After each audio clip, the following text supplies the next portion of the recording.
আসসালামু আলাইকুম সবাইকে। শিওর শর্ট প্রোগ্রামের সিকিউ সলভিং এর নতুন আরেকটি ক্লাসে তোমাদের সবাইকে স্বাগতম। ইতিমধ্যে আমরা ২টা চ্যাপ্টার কমপ্লিট করছি। আজকে আমাদের শর্ট সিলেবাসের ৩য় চ্যাপ্টার আর আমাদের মেইন যে রসায়ন বইটা আছে এই বইয়ের ৫ম অধ্যায়। অধ্যায়টির নাম হচ্ছে রাসায়নিক বন্ধন বা কেমিক্যাল বন্ড। এই চ্যাপ্টারটির আমরা সিকিউ এবং বেসিক পড়ব। আমি তোমাদেরকে বলছিলাম যে আমার বেশ কিছু সমস্যার কারণে হয়তোবা ২-৩ দিন ক্লাস আসবে না। আমি আন্তরিকভাবে দুঃখিত। ২-৩ দিনের জায়গায় অলমোস্ট ১০ দিন হয়ে গেছে আমি ক্লাস দিতে পারিনি। বাট ইনশাল্লাহ এখন রেগুলার ক্লাস দেওয়ার চেষ্টা করব। ইনশাল্লাহ রেগুলার ক্লাস আসবে। তাই যারা ক্লাসের অপেক্ষায় ছিল, ক্লাস পাওনি, তাদের কাছে আমি আবারও আন্তরিকভাবে দুঃখ প্রকাশ করছি। ইনশাল্লাহ এখন থেকে ক্লাস পাবা। আর যারা আমাদের চ্যানেলের সঙ্গে এখনও যুক্ত হওনি, দ্রুত যুক্ত হয়ে যাও। এখন থেকে ইনশাল্লাহ রেগুলার ক্লাস আসবে। দেখো, আমাদের শিওর শর্ট প্রোগ্রামের আজকে রাসায়নিক বন্ধনের বেসিক এবং সিকিউ ক্লাসে আমরা প্রথমে আগে জানবো যে এই অধ্যায়ের কি কি পড়তে হবে, কি কি থেকে কোশ্চেন আসবে।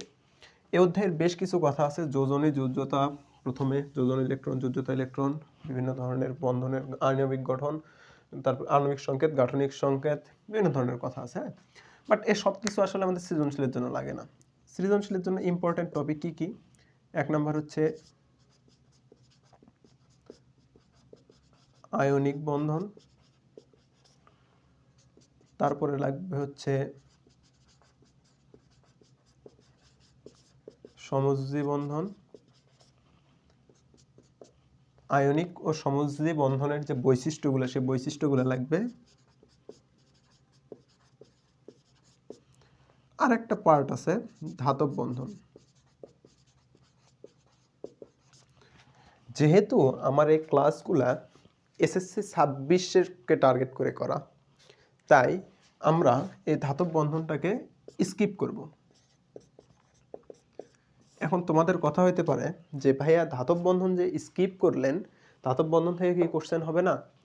অ্যাকচুয়ালি ভাইয়া, তোমাদের যে শর্ট সিলেবাস, এই শর্ট সিলেবাসে ধাতব বন্ধনটা বলা নাই। তোমাদের শর্ট সিলেবাসে এই সমযোজী বন্ধন এবং আয়নিক বন্ধনের যে বৈশিষ্ট্য এই পর্যন্তই বলা আছে। তারপরেও ২-১টা রিলেটেড কোশ্চেন আসলে আমি সলভ করে দিব, বাট ধাতব বন্ধন থেকে তোমাদের কোশ্চেন আশা করি আসবে না। ঠিক আছে? তো দেখো, আমরা যেহেতু এই চ্যাপ্টারের বেসিক এবং সিকিউ পড়ব, সুতরাং আমাদের প্রথমে আগে বেসিক জিনিসগুলো একটু করতে হবে। বেসিক জিনিস কি? আয়নিক বন্ধন কি এবং সমযোজী বন্ধন কি, এই জিনিসগুলো আগে একটু পড়তে হবে। দেখো, প্রথমে আমরা দেখি আয়নিক বন্ধন।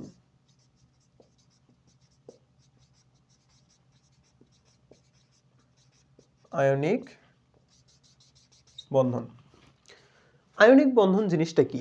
দেখো, যদি একটু বলি, আয়নিক বন্ধন এবং সমযোজী বন্ধন পড়তে গেলে আমাদের প্রথমে ২টা জিনিস সম্পর্কে ধারণা নিতে হবে। একটা হচ্ছে ক্যাটায়ন,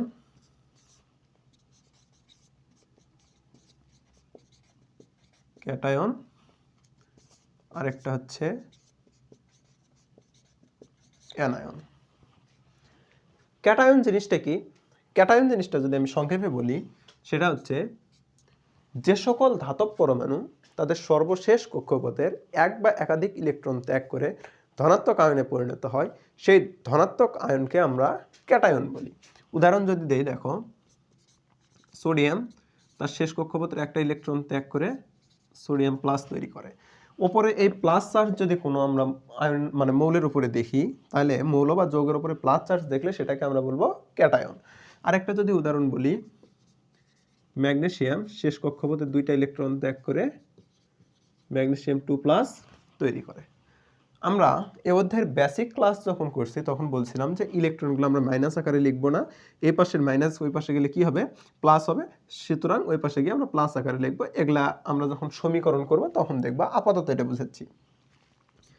আর অ্যানায়নটা কি?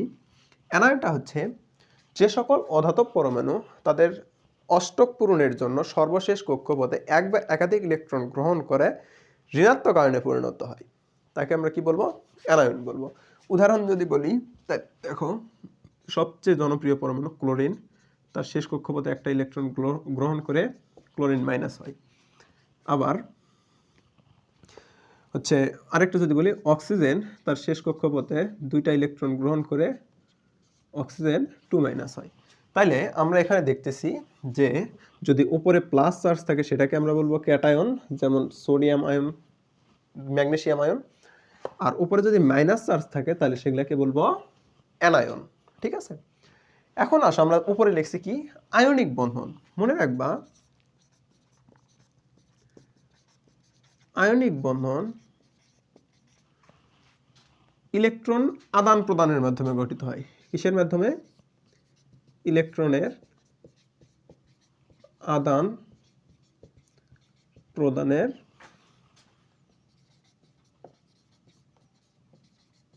মাধ্যমে। আয়নিক বন্ধন কিসের মাধ্যমে গঠিত হয়? ইলেকট্রনের আদান প্রদানের মাধ্যমে। এখন ইলেকট্রন আদান প্রদান কথাটা দ্বারা কি বোঝাচ্ছে? একজন ইলেকট্রন দান করবে আর একজন গ্রহণ করবে। এখন তোমরা বলো তো, ক্যাটায়নগুলো আমাদের কি করতেছে? ইলেকট্রন দান করতেছে, আর অ্যানায়নগুলো কি করতেছে? ইলেকট্রন গ্রহণ করতেছে। তার মানে আয়নিক বন্ধন গঠনের জন্য আমাদের কি কি লাগবে? Cation plus anion. তাহলে আমরা মেইন কথা কি জানলাম? যে আয়নিক বন্ধন গঠন করতে গেলে আমাদের কি কি লাগবে? একটা ক্যাটায়ন লাগবে এবং একটা অ্যানায়ন লাগবে। আশা করি এই জিনিসটা তোমরা বুঝতে পারছো। এরপরে আসো সমযোজী বন্ধন সম্পর্কে জানবো।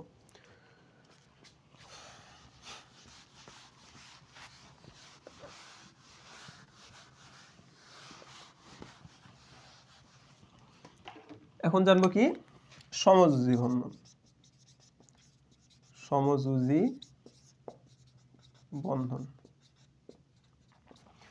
মনে রাখবা, সমযোজী বন্ধন ইলেকট্রন শেয়ারের মাধ্যমে গঠিত হয়। কিসের মাধ্যমে? ইলেকট্রন শেয়ারের মাধ্যমে। তাহলে ইলেকট্রন শেয়ারের মাধ্যমে গঠিত হয়। তাহলে ইলেকট্রন শেয়ার করতে গেলে আমরা কি দেখলাম? ক্যাটায়ন কি করে? ইলেকট্রন তো ত্যাগই করে। তাহলে যে ত্যাগ করবে সে কি শেয়ার করবে? করবে না। যার প্রয়োজন আছে সে যদি তার প্রয়োজনটুকু না পায় তাহলে দুইজনের সঙ্গে শেয়ার করবে। যেমন উদাহরণ হিসেবে যদি বলি, তুমি এবং তোমার বন্ধু দুইজনের গাইডের প্রয়োজন, বাট যে লাইব্রেরিয়ান অর্থাৎ যে বইটা বিক্রি করবে তার কি গাইডের প্রয়োজন আছে? নাই। সে তো তোমাদের কাছে বিক্রি করবে, বাট পড়ার জন্য কি তোমাদের প্রয়োজন। তাহলে চিন্তা করো, তোমরা দুইজন বন্ধু এককভাবে গাইড কিনতে পারতেছো না। গাইডের দাম 500 টাকা, তোমার কাছে আছে 250 টাকা, তোমার আরেক বন্ধুর কাছে আছে 250 টাকা। তাহলে তুমি চাইলে একাও কিনতে পারবা না, তোমার বন্ধুও চাইলে একাই কিনতে পারবে না। তখন তোমরা কি সিদ্ধান্ত নিবা? যে তোমার 250 এবং তোমার বন্ধুর 250 দুইটা মিলে যেহেতু 500 হচ্ছে, কি করবা? দুইজন মিলে 500 টাকা দিয়ে গাইডটা কিনবা। অথবা তোমার কাছে আছে 450, তোমার বন্ধুর কাছে আছে 50, দুইজন মিলে শেয়ারে গাইড কি করবা? কিনবা। তাহলে যে লাইব্রেরিয়ান সে তো সে গাইডটা ছেড়েই দিচ্ছে, তাহলে তার তো গাইডের প্রয়োজন নাই, সুতরাং তার শেয়ার করারও প্রয়োজন নাই। বাট তোমার প্রয়োজন, তোমার ঘাটতি আছে, তার মানে কি করা লাগতেছে? তোমার যেহেতু প্রয়োজন ঘাটতি আছে, সুতরাং দুইজন মিলে শেয়ার করে কি করলা? জিনিসটা কিনলা। তার মানে আমরা লাইব্রেরিয়ান যেহেতু ছেড়ে দিল আর এখানেও ছেড়ে দিল কে? ক্যাটায়ন। সুতরাং আমরা বলতেই পারি যে সমযোজী বন্ধনটা ক্যাটায়ন কখনোই গঠন করবে না। সমযোজী বন্ধন গঠনের জন্য কিসের প্রয়োজন? অ্যানায়নের প্রয়োজন। তাহলে কি? অ্যানায়ন প্লাস অ্যানায়ন, এটা মিলে কি গঠিত হবে? সমযোজী বন্ধন গঠিত হবে। এবং এদের যে বৈশিষ্ট্যগুলো আছে,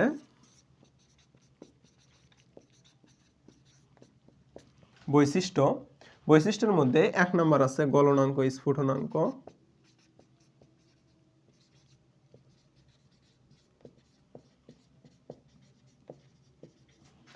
2 নম্বরে আছে দ্রাব্যতা, 3 নম্বরে আছে বিদ্যুৎ পরিবাহিতা। এই যে গলনাঙ্ক এবং স্ফুটনাঙ্ক, মনে রাখবা আয়নিক যৌগের গলনাঙ্ক স্ফুটনাঙ্ক বেশি, সমযোজী যৌগের গলনাঙ্ক স্ফুটনাঙ্ক কম। আবার দ্রাব্যতার ক্ষেত্রে মনে রাখবা পোলার মানে পানি একটা পোলার দ্রাবক, পোলার দ্রাবকের মধ্যে আয়নিক যৌগ দ্রবীভূত হয় এবং সমযোজী যৌগ দ্রবীভূত হয় না। ব্যতিক্রম 2-1টা আছে, তোমাদের মেইন বই বলা আছে এমসিকিউ এর জন্য, সেখান থেকে পড়বা। যখন আমরা এমসিকিউ সিরিজ দেখব তখন ওখানে জানবো। বিদ্যুৎ পরিবাহিতা, আয়নিক যৌগ বিদ্যুৎ পরিবহন করে, সমযোজী যৌগ বিদ্যুৎ পরিবহন করে না। মোটামুটি এই কয়টা কথা যদি তোমরা মাথায় রাখতে পারো আমাদের সিকিউটা কভার হয়ে যাবে। ঠিক আছে, এখন আসো আমরা সিকিউ যখন সলভ করতে দেখব তখন দেখব যে আমরা এখান থেকেই সবকিছু পাচ্ছি। আর আবারও বলতেছি ধাতব বন্ধনটা তোমাদের সিলেবাসে নাই এসএসসি 26-এর, যার কারণে আমি ধাতব বন্ধনটা পড়াবো না। এসএসসি 27-এরকে যখন পড়ানো আবার শুরু করবো তখন থেকে আমরা ধাতব বন্ধন শুরু করব। তো চলো বেসিক মোটামুটি যেটুকু বললাম মেইন কথা এগুলাই, বাট তোমাদের সিকিউ আরও ডিটেলসে লিখতে হবে, আমি বলে দিচ্ছি তোমরা সেগুলো ডিটেলসে লিখবা। তাহলে চলো আমরা শুরু করি আমাদের সিকিউ সলভিং। 1 নাম্বার দেখো কি বলছে, আরেকটা কথা বলি, হ্যাঁ, এই যে সিকিউ সলভিং যে ক্লাসগুলো হচ্ছে এই ক্লাসগুলো একটার সাথে আরেকটা রিলেটেড। তাই যদি কেউ আগের ক্লাসগুলো না করার চেষ্টা করবা আগের 2টা ক্লাস করে 3 নাম্বার ক্লাসে আসার, কারণ এগুলো তো তোমাদের পরীক্ষাতেই কোশ্চেন আসবে, তাই না? তো যদি আগেরটা না করো, যেমন এখানে ইলেকট্রন বিন্যাস করে বের করা লাগতে পারে, বা তোমার ইলেকট্রন বিন্যাস কিভাবে করবো সেটা 3য় অধ্যায়ে শেখানো হয়েছে, 4র্থ অধ্যায়ে ইলেকট্রন বিন্যাস করে পর্যায় এবং গ্রুপ সংখ্যা নির্ণয় করা শেখানো হয়েছে, এখানে সেটা বের করে আমরা আবার সিকিউ সলভ করতেছি এই অধ্যায় রিলেটেড যেগুলা। সুতরাং একটার সঙ্গে একটা রিলেটেড দেখতেছি, চেষ্টা করবা সব ক্লাস করার। যাই হোক, আসো আবারও বলতেছি, আমি কিন্তু এই সিকিউ এমসিকিউ মানে সিকিউ এবং বেসিক সিরিজে আমি গ এবং ঘ নাম্বার সলভ করাবো, আর ক এবং খ নাম্বার যেটা, এই ক এবং খ নাম্বার আমরা এমসিকিউ এসএকিউ যে সিরিজটা আছে সেই সিরিজে করব। আসো গ নাম্বারে, 1-এর গ নাম্বারে কি বলছে দেখো, এ এর ক্লোরাইডে কতটি বন্ধন জোড় ইলেকট্রন বিদ্যমান ব্যাখ্যা করো। আচ্ছা, বন্ধন জোড় এবং মুক্ত জোড় কি সেটা বলি। একটা মৌলের কক্ষপথে ইলেকট্রনগুলো জোড়ায় জোড়ায় অবস্থান করে, যেই ইলেকট্রনটা ওই যে আরেকটার সঙ্গে শেয়ারে বা বন্ধনে অংশগ্রহণ করবে তাদেরকে বলবো বন্ধন জোড় ইলেকট্রন, আর যে ইলেকট্রনটা শেয়ারে মানে যে ইলেকট্রন জোড়াটা শেয়ারে অংশগ্রহণ করবে না তাদেরকে বলবো আমরা মুক্ত জোড় ইলেকট্রন। তাহলে শেয়ারে অংশগ্রহণ করলে বন্ধন জোড়, শেয়ারে অংশগ্রহণ না করলে মুক্ত জোড়। এই জিনিসটা তোমরা কমেন্টে লিখে জানাও। তাহলে বলছে কি, এ এর ক্লোরাইডে কতটি বন্ধন জোড় ইলেকট্রন বিদ্যমান ব্যাখ্যা করো। এখানে মৌল এ এবং বি বলা আছে, বাট এ এবং বি আমাদের প্রকৃত কোনো সংকেত নয়। তাইলে আসো আমরা আগে এ মৌলটা কি সেটা আগে যাচাই করি। বলছে এ মৌলটার পর্যায় 2 এবং শ্রেণী 15। দেখো যারা 4র্থ অধ্যায় করনি তারা এই জিনিসটা পারবা না যে পর্যায় 2 এর শ্রেণী 15তে কি আছে। এখন দেখো তো, শ্রেণী যদি 15 হয় তাহলে আমরা ইলেকট্রন বিন্যাস করি। এ মৌলটার পর্যায় 2 বলছে, সর্বশেষ কক্ষপথটাই কি তার পর্যায় সংখ্যা নির্ণয় করে না? নির্ণয় করে। আচ্ছা, পর্যায় যেহেতু 15 বলছে তাহলে আমরা পি তে অবশ্যই যাওয়া লাগবে, কারণ পির রুলসটাই আমরা কি জানি, এস প্লাস 10 প্লাস পি, তাই না? S plus P plus 10। তাহলে এ দুইটা থেকেই তো আমরা বের করতে পারবো। এস এর ওপর আছে 2 আর হচ্ছে সূত্রের 10, তাহলে 10 আর 2 12 হয়েছে, 15 হইতে আর কত লাগবে? 3। তাহলে কত হলো? 15। তার মানে পির উপরে আমাদের কত দেওয়া লাগবে? 3। পির উপরে কত দেওয়া লাগবে? 3। তাহলে দেখো এই মৌলটার যদি আমরা গ্রুপ বলি, এই মৌলটার গ্রুপ সংখ্যা হচ্ছে 2, পর্যায় সংখ্যা হচ্ছে এস এর পরে যদি পিতে যায় তাহলে সূত্র কি হয়? S plus P plus 10। তাহলে 2 প্লাস 3 প্লাস 10। এই জিনিসটা যারা বোঝনি তারা আমাদের প্লে লিস্টে যাও, গেলে 4র্থ অধ্যায় পাবা। 4র্থ অধ্যায়ের সিকিউগুলো সলভ করে আসো, একদম ক্লিয়ার হয়ে যাবে। তাহলে দেখো এখানে কত আসলো? 15। তাহলে আমরা কি পাইছি? শ্রেণী বা গ্রুপ 15, পর্যায় বা সারি যেটা সেটা 2। আমাদের ওখানে সকল বৈশিষ্ট্যের সঙ্গে কি হয়েছে? মিলে গেছে। তাহলে এখন আসো এখানে তাহলে টোটাল ইলেকট্রন লাগছে কয়টা? 2 2 এ 4 আর 3 এ 7। তাহলে আমরা জানি 7 ইলেকট্রন কার? 7টা ইলেকট্রন কার? 7টা ইলেকট্রন হচ্ছে নাইট্রোজেনের। তাহলে আমরা এখানে কি পাইলাম? এ মৌলটি কি? এ মৌলটি হলো নাইট্রোজেন। এখন বলছে নাইট্রোজেনের ক্লোরাইডে কতটি বন্ধন জোড় ইলেকট্রন বিদ্যমান। তাহলে নাইট্রোজেন ক্লোরাইডটা আমরা যদি আঁকাই, দেখো এখানে হচ্ছে নাইট্রোজেন। নাইট্রোজেনের কয়টা ইলেকট্রন? 7টা। এর প্রথম কক্ষপথে কয়টা থাকবে? প্রথম কক্ষপথে থাকবে 2টা। দ্বিতীয় কক্ষপথে কয়টা থাকবে? দ্বিতীয় কক্ষপথে থাকবে 5টা। তাহলে 1 2 3 4। আমরা জানি একটা কক্ষপথে কয়টা ইলেকট্রন থাকে? 8টা, তাই না? তাহলে আমরা 8টা 4 জোড়া হবে, তাহলে 4টে এককভাবে দিলাম। তাহলে দেওয়ার পরে 4টা গেল। তাহলে প্রথম কক্ষপথে যদি 2টা যায় তাহলে শেষ কক্ষপথে কয়টা যাবে? 5টা। 5টার মধ্যে 4টে গেছে। তাহলে এখানে আরেকটা দিলাম, তাহলে 5টা হইলো। তাহলে দেখো তো এর অষ্টক পূরণের জন্য বা শেষ কক্ষপথ 8টা ইলেকট্রনের জন্য আরো কয়টা ইলেকট্রন দরকার? 3টা ইলেকট্রন।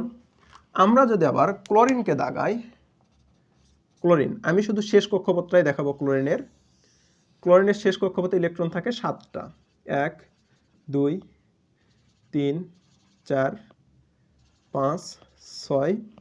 আর এই যে নাইট্রোজেনের সঙ্গে এখানে আরেকটা ইলেকট্রন শেয়ার করলো। তাহলে দেখো এখানে নাইট্রোজেন এবং ক্লোরিন দুইজন একে অপরের সাথে ইলেকট্রন শেয়ার করলো। তাহলে বলো তো নাইট্রোজেন এবং ক্লোরিন যেহেতু একে অপরের সাথে শেয়ার করলো, তাহলে এখানে শেয়ারের মাধ্যমে যে বন্ধনটা গঠিত হচ্ছে কি বন্ধন? অবশ্যই সমযোজী বন্ধন। তাহলে দেখো এখানে শেয়ার করে ইলেকট্রন জোড়া মিলাইলো। এখানে যদি আবার আমি ক্লোরিন দাগাই 1 2 3 4 5 6 7 8, এখানেও যদি আমি সেম ভাবে ক্লোরিন আবার দাগাই 1 2 3 4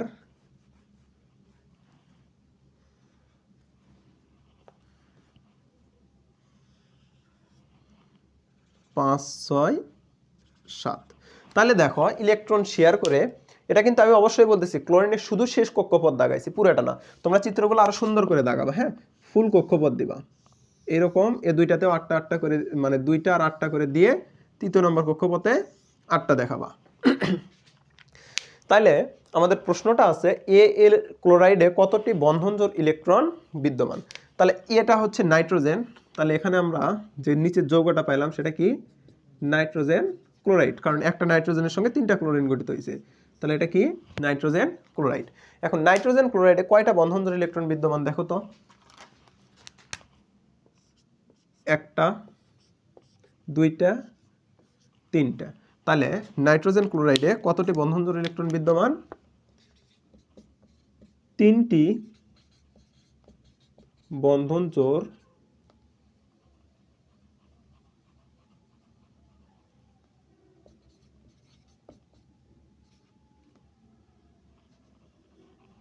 তিনটি না, আসলে 1 2 3 4 5 6, 6টি বা 3 জোড়া বন্ধনজোড় ইলেকট্রন বিদ্যমান। তাহলে আমরা কি দেখলাম? নাইট্রোজেন এর বা নাইট্রোজেন ক্লোরাইডের শেষ কক্ষপথে কয়টি বন্ধনজোড় ইলেকট্রন বিদ্যমান? 6টি বন্ধনজোড় ইলেকট্রন বিদ্যমান বা 3 জোড়া বন্ধনজোড় ইলেকট্রন বিদ্যমান। ঠিক আছে, এরপরে বলছে 3 জোড়া বন্ধনজোড় ইলেকট্রন গেল, এটা সুন্দরভাবে আমরা বলতে পারলাম। ঠিক আছে, BCl5 যৌগের স্থিতিশীলতা ব্যাখ্যায় অষ্টক নিয়ম প্রযোজ্য নয়, যুক্তি দাও। এখন দেখো BCl5, বিটাও তো আমাদের কি নয়, কোনো মৌলের প্রতীক নয়। তার মানে আমাদের বিটার কি করতে হবে? আইডেন্টিফাই করতে হবে।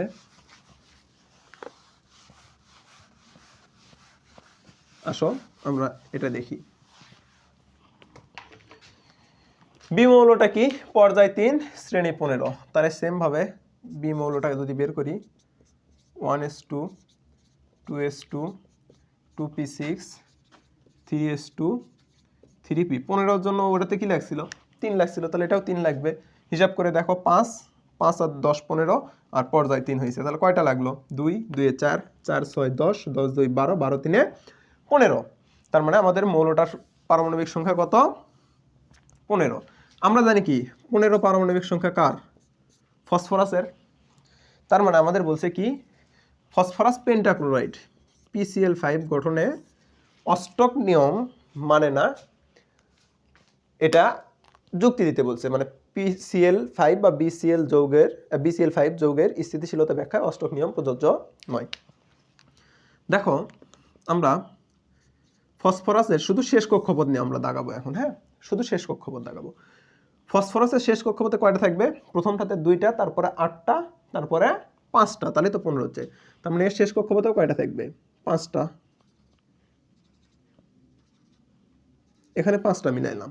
ঠিক আছে, ঠিকভাবে এ যদি ক্লোরিনের সাথে যুক্ত হয় আগের নিয়মেই,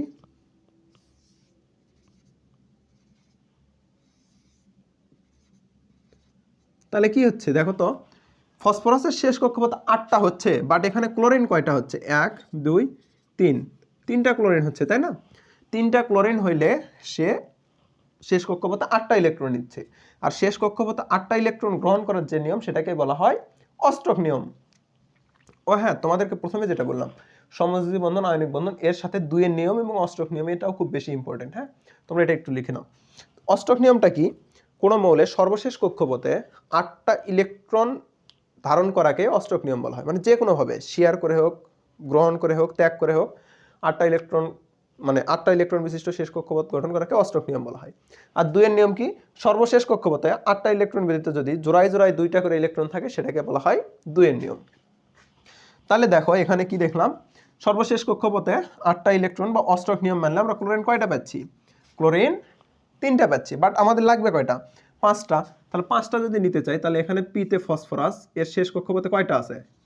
5টা। 5টা ইলেকট্রন নিলাম। এখন তোমাদের প্রশ্ন হতে পারে যে ভাইয়া 5টা আলাদা আলাদা হলো কেন? 4 জোড়া তো হওয়ার কথা। দেখো ফসফরাসের ইলেকট্রন বিন্যাস আমরা এখানে করছি না? এই ইলেকট্রন বিন্যাসটা এই পিতে যেটা আছে এটা আলাদা আলাদা ভেঙে যায়। পিএক্স, পিওয়াই এবং পিজেড নামে 3টা উপশক্তি স্তর আছে। হ্যাঁ, এই 3টা উপশক্তি স্তরে একটা একটা করে যায়। এটা স্বাভাবিক ইলেকট্রন বিন্যাস। বাট একে যদি আমরা উত্তেজিত করি, উপরে স্টার চিহ্ন দ্বারা উত্তেজিত বোঝানো হয়, তাহলে কি আসে? 1s2, 2s2, 2p6, 3s2, 3s2 যেটা, তখন আর 3s2 থাকে না, তখন 3 গুলা সব ভেঙে যায়। সর্বোচ্চ সংখ্যক একটা করে প্রবেশ করে। সর্বোচ্চ সংখ্যক কি করে? একটা করে প্রবেশ করে। তাহলে দেখো সবটাতে কি হয়? একটা করে যায়। আর সবটাতেই যে একটা করে যাচ্ছে, তার মানে এখানে এদের কি হচ্ছে? শেষ কক্ষপথে বিজোড় ইলেকট্রনের সংখ্যা বেড়ে যাচ্ছে। তাহলে কয়টা হলো বিজোড় ইলেকট্রন? 1 2 3 4 5।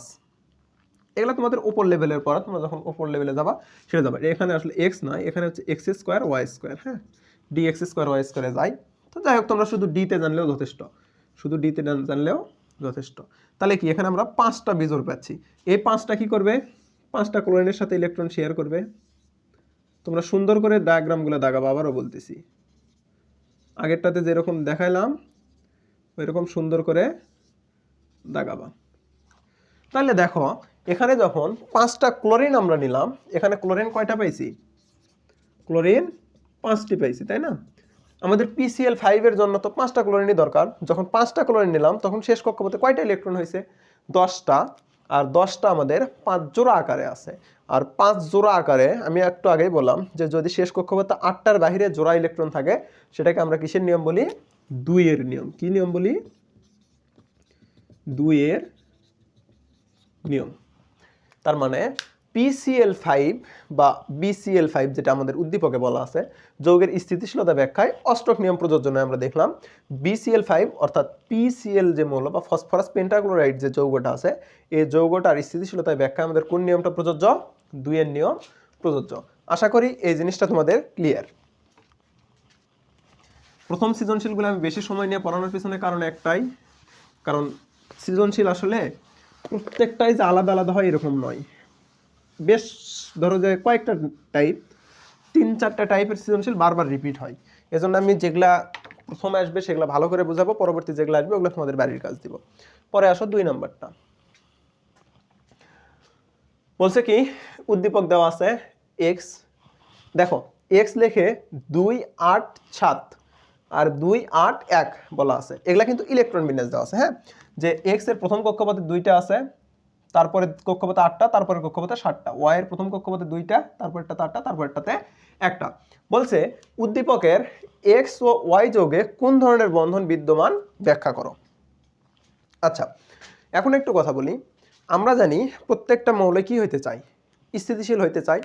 আর স্থিতিশীল হইতে গেলে কি হয়? তার শেষ কক্ষপথে কাছাকাছি নিষ্ক্রিয় মৌলের ইলেকট্রন বিন্যাস ধারণ করতে হয়। এখন দেখো এখানে 2টা মৌলে কি আছে?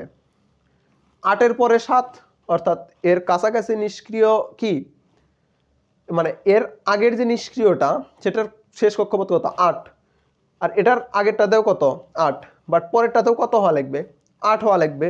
তো দেখো তো এখানে 8 হওয়ার জন্য একটা প্রয়োজন, আর এখানে 8 হওয়ার জন্য 7টা প্রয়োজন, তাই নয়?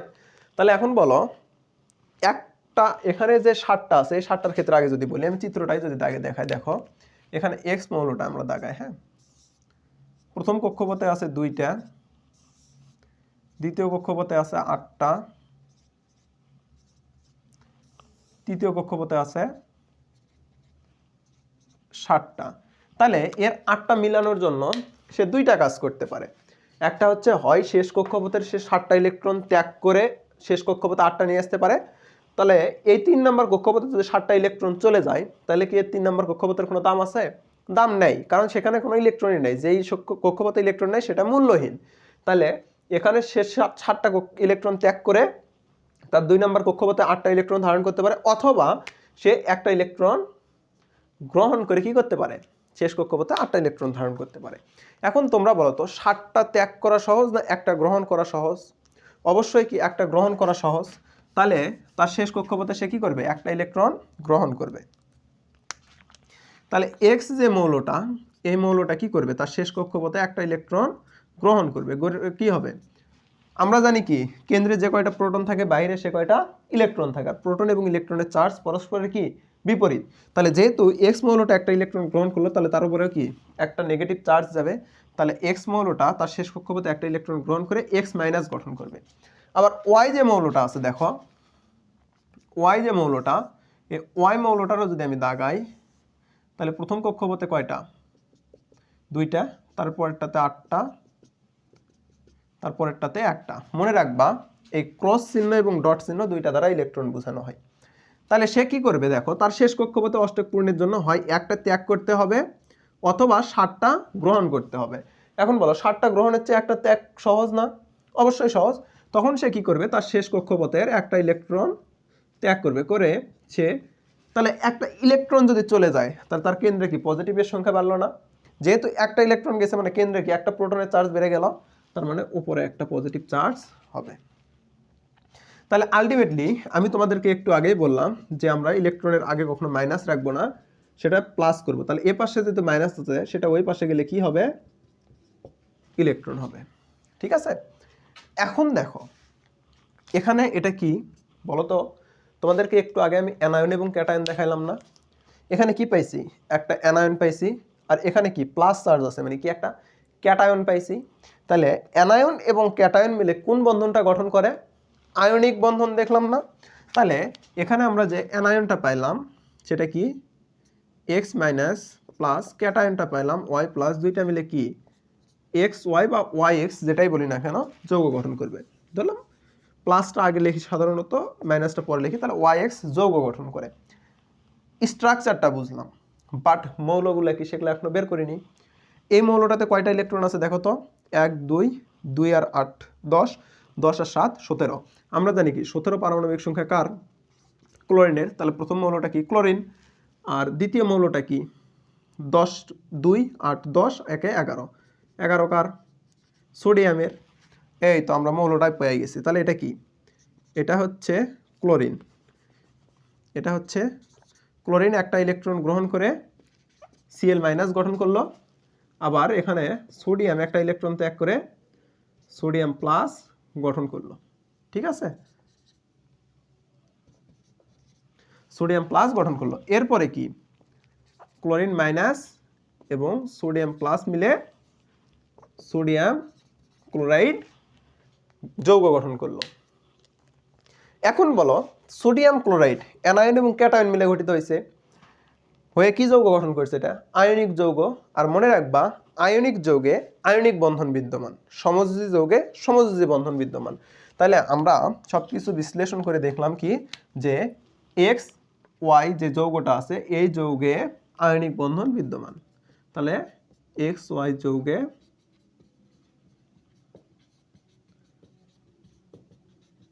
আয়নিক বন্ধন বিদ্যমান। আশা করি এই জিনিসটা বুঝতে পারছে। হ্যাঁ,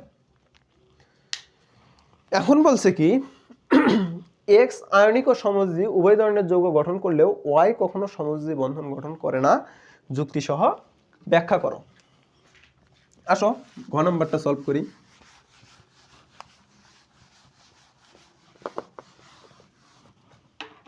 দেখো এক্সটা আমরা কি পাইলাম গ নাম্বার থেকে? এক্সটা হচ্ছে ক্লোরিন আর ওয়াইটা হচ্ছে কি? সোডিয়াম। এর আগের কোশ্চেনটা যখন তোমাদেরকে পড়াইছি তখন কি বলছিলাম, লাইব্রেরিয়ান এবং তোমার বন্ধু এবং তোমার মধ্যে বলছিলাম। তো দেখো সোডিয়ামের শেষ কক্ষপথ পূরণের জন্য 7টা ইলেকট্রন প্রয়োজন, শেষ কক্ষপথে 8টা করতে গেলে 7টা প্রয়োজন, অথবা একটা ত্যাগ করা প্রয়োজন। তো সে একটা ত্যাগ না করে 7টা কখনো গ্রহণ করবে? কখনোই করবে না। তোমার কাছে দুইটা অপশন আছে, একটা হচ্ছে তুমি হয় তোমার সাথে যতগুলো আছে তার মধ্যে একটা বন্ধুকে তুমি ত্যাগ করলে তোমার সব সমস্যার সমাধান হবে, অথবা আরো 7টা তোমার জোগাড় করলে সমাধান হবে। তুমি স্বাভাবিকভাবে কি করবা, 7টা খোঁজার সময় আছে তোমার কাছে, তুমি একটা ত্যাগ করে দিবা। ঠিক তেমনই সোডিয়ামও কি করবে, একটা ইলেকট্রন ত্যাগ করে দেবে। বাট ক্লোরিনের শেষ কক্ষপথে কয়টা দরকার, শেষ কক্ষপথে একটা ইলেকট্রন দরকার, অথবা তাকে 7টা কি করতে হবে, ত্যাগ করতে হবে। তো 7টা ত্যাগ করার চেয়ে একটা গ্রহণ করা সহজ, তখন সে কি করবে, একটা ইলেকট্রন গ্রহণের জন্য পাগল হয়ে যাবে। তার শেষ কক্ষপথে ধরো 1 2 3 4 5 6 7, 7টা আছে, তখন সে কি করবে, একটা ইলেকট্রন গ্রহণ করবে। এই একটা ইলেকট্রন কিভাবে গ্রহণ করবে, হয় কোনো, এটা তো একটা কি অ্যানায়ন, কোনো ক্যাটায়ন থেকে ত্যাগকৃত ইলেকট্রন সে গ্রহণ করবে, অথবা কোনো একটা আরেকটা অ্যানায়নের সঙ্গে, ধরলাম আমরা কি হাইড্রোজেনের সাথে একটা ইলেকট্রন সে কি করবে, শেয়ার করবে। তাহলে এখন বলো তো, ক্যাটায়নের সাথে অ্যানায়নের আদান প্রদান ঘটলো, তাহলে এখানে কোন ধরনের বন্ধন হলো, আয়নিক বন্ধন। আর এখানে অ্যানায়নের সাথে অ্যানায়নের ইলেকট্রনের শেয়ার ঘটলো, তাহলে সেখানে কি বন্ধন ঘটলো, সমযোজী বন্ধন। তার মানে আমরা কি দেখলাম, এক্সটা কি, ক্লোরিনটা এক্স ছিল না, তাহলে এক্সটা আয়নিক বন্ধন এবং সমযোজী বন্ধন দুইটাই গঠন করলো। কেন গঠন করলো, তার সর্বশেষ কক্ষপথে 8টা ইলেকট্রন ফিল আপ করার জন্য। বাট ওয়াই যে ছিল, এটা কি সর্বদাই একটা ইলেকট্রনই ত্যাগ করে, 7টা কখনোই সে গ্রহণ করে না। যেহেতু সে কখনো 7টা গ্রহণ করে না বা কারোর সাথে ইলেকট্রন শেয়ারও করে না, সুতরাং সে শুধু আয়নিক বন্ধনই গঠন করবে, সমযোজী বন্ধন গঠন করবে না। কারণ সমযোজী বন্ধন গঠন করার জন্য তাকে ইলেকট্রন শেয়ার করতে হবে। বুঝতে পারছো? এই কথাগুলো তোমরা সুন্দর করে এরকম চিত্র দাগে দাগে লিখে দিবা, ফুল মার্কস পাবা। তাহলে দেখো এটা আমাদের গেল। পরের কোশ্চেনে আসো।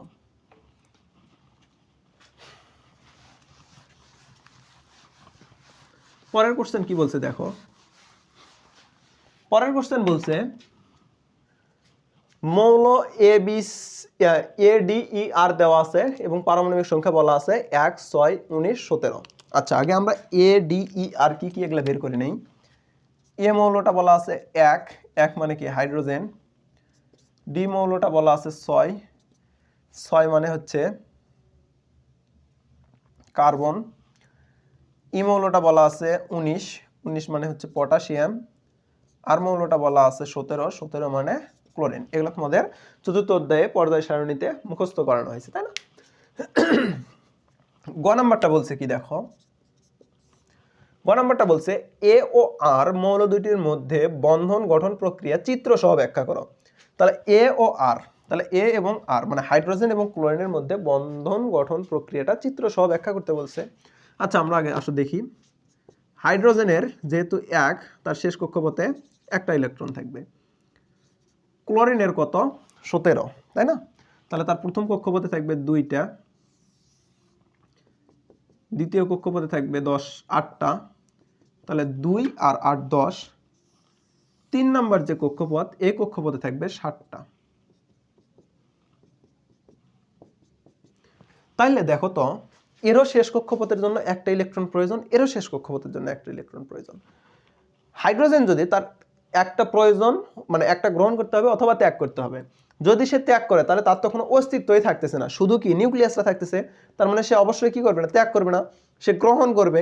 এবং ক্লোরিনটা শেষ কক্ষপথে একটা ইলেকট্রন প্রয়োজন অথবা 7টা তাকে ত্যাগ করতে হবে, সে কখনোই 7টা ত্যাগ করবে না। তখন হাইড্রোজেন এবং ক্লোরিন পরস্পরের সাথে কি করবে, ইলেকট্রনটা শেয়ার করবে। তাহলে তখন এই হাইড্রোজেনটা কি করবে, তার ইলেকট্রনটা এই যে ক্লোরিনের সাথে শেয়ার করে, দেখো প্রথম কক্ষপথে 2টা ইলেকট্রন থাকে আমরা জানি, তার মানে হাইড্রোজেনের প্রথম কক্ষপথে 2টা ইলেকট্রন হইলো, ক্লোরিনের শেষ কক্ষপথে 8টা ইলেকট্রন হইলো। এটাই হচ্ছে এদের বন্ধন গঠনের যে চিত্রটা সেটা। তাহলে এবং মানে এ ও আর মৌল দুইটির মধ্যে বন্ধন গঠন প্রক্রিয়া চিত্র সহ ব্যাখ্যা করো। তাহলে বন্ধন গঠন প্রক্রিয়া কি তোমরা সেইভাবে লিখবা যে আমরা দেখতেছি এ মৌলটি হচ্ছে হাইড্রোজেন এবং আর মৌলটি হচ্ছে ক্লোরিন। হাইড্রোজেনের শেষ কক্ষপথে একটি ইলেকট্রন প্রয়োজন তার শেষ কক্ষপথ পূরণের জন্য, ক্লোরিনেরও শেষ কক্ষপথ পূরণের জন্য একটি ইলেকট্রন প্রয়োজন। হাইড্রোজেনের একটি ইলেকট্রন গ্রহণ করতে হবে অথবা ত্যাগ করতে হবে। যেহেতু হাইড্রোজেনের একটি ইলেকট্রন ত্যাগ করলে তার কোনো অস্তিত্ব থাকে না, সুতরাং সে একটি ইলেকট্রন ত্যাগ না করে গ্রহণ করবে। এবং ক্লোরিনেরও 7টি ইলেকট্রন ত্যাগ করার চেয়ে একটি ইলেকট্রন গ্রহণ করা সহজ, সুতরাং ক্লোরিনও ইলেকট্রন গ্রহণ করার চেষ্টা করবে। বাট এখানে ইলেকট্রন দান করার মতো কোনো ক্যাটায়ন না থাকায় ক্লোরিন এবং হাইড্রোজেন উভয়েই পরস্পরের সাথে ইলেকট্রন শেয়ার করে সমযোজী বন্ধনের মাধ্যমে তারা সমযোজী যৌগ গঠন করবে। এই কথাগুলো সুন্দরভাবে লিখবা। তাহলে দেখো এখানে আমরা কি দেখলাম, ক্লোরিন এবং হাইড্রোজেনের মধ্যে সমযোজী বন্ধন গঠিত হলো, হয়ে হাইড্রোজেন ক্লোরাইড একটা সমযোজী যৌগ কি গঠন করলো, হাইড্রোজেন ক্লোরাইড বা হাইড্রোক্লোরিক অ্যাসিড যেটা আমরা বলি, সেই সমযোজী বন্ধনটা গঠনের মাধ্যমে সমযোজী যৌগ গঠন করলো। আচ্ছা, এবারে বলছে কি ডি আর এবং ই আর যৌগ দুইটির মধ্যে কোনটির তড়িৎ বিশ্লেষণ সম্ভব বিশ্লেষণ করো। ডি আর তাই বলছে, তাই না? কি বলছে? ডি আর আরেকটা কি ই আর। ডিটা হচ্ছে কি কার্বন প্লাস ক্লোরিন, আরটা হচ্ছে potassium plus chlorine. Carbon plus chlorine যেটা, এটা হচ্ছে CCl4 একটা সমযোজী যৌগ গঠন করে।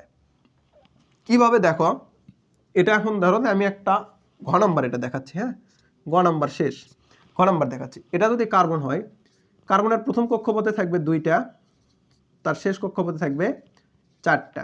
সে 4টা গ্রহণ করতে হবে অথবা 4টা ত্যাগ করতে হবে। যদি ত্যাগ করে, মনে রাখবা গ্রহণ করার চেয়ে ত্যাগ করাটা কি বেশি কঠিন কার্বনের ক্ষেত্রে। কেন কঠিন? কারণ তার সাথে নিউক্লিয়াসের দূরত্বটা কি খুব কাছাকাছি। তাই সে কি করবে, 4টা ক্লোরিনের সাথে তার শেষ কক্ষপথের ইলেকট্রনগুলা শেয়ার করবে, শেয়ার করে সে CCl4 বা কার্বন টেট্রাক্লোরাইড সমযোজী যৌগ গঠন করবে। আর পটাশিয়াম এবং ক্লোরিন কি করবে, পটাশিয়ামের শেষ কক্ষপথে একটা ইলেকট্রন থাকে, তোমরা ইলেকট্রন বিন্যাস করলে দেখবা শেষ কক্ষপথে একটা ইলেকট্রন থাকে, সে একটা ইলেকট্রন ত্যাগ করবে এবং ক্লোরিন ওই একটা গ্রহণ করে পটাশিয়াম ক্লোরাইড আয়নিক যৌগ গঠন করবে। আয়নিক, আর এটা হচ্ছে সমযোজী। এখন কথা হচ্ছে, আমরা একটু আগেই বলছি এই আয়নিক এবং সমযোজী যৌগের বৈশিষ্ট্যে যে আয়নিক যৌগ কি করে, বিদ্যুৎ পরিবহন করে, আর সমযোজী যৌগ বিদ্যুৎ পরিবহন করে না। কেন করে না দেখো, আমরা বিদ্যুৎ পরিবহনের জন্য একটা পাত্রে যদি পানি নেই, এই পাত্রে ধরো পানি নিলাম, হ্যাঁ এই পানিটা হচ্ছে পোলার দ্রাবক। পানিটা যখন আমরা এই পাত্রে দিব তখন পানিটা পোলার দ্রাবক হয়, সে হাইড্রোজেন প্লাস এবং হাইড্রোক্সিল মাইনাস আকারে অবস্থান করবে। এর মধ্যে যখন আমরা পটাশিয়াম ক্লোরাইডকে দিলে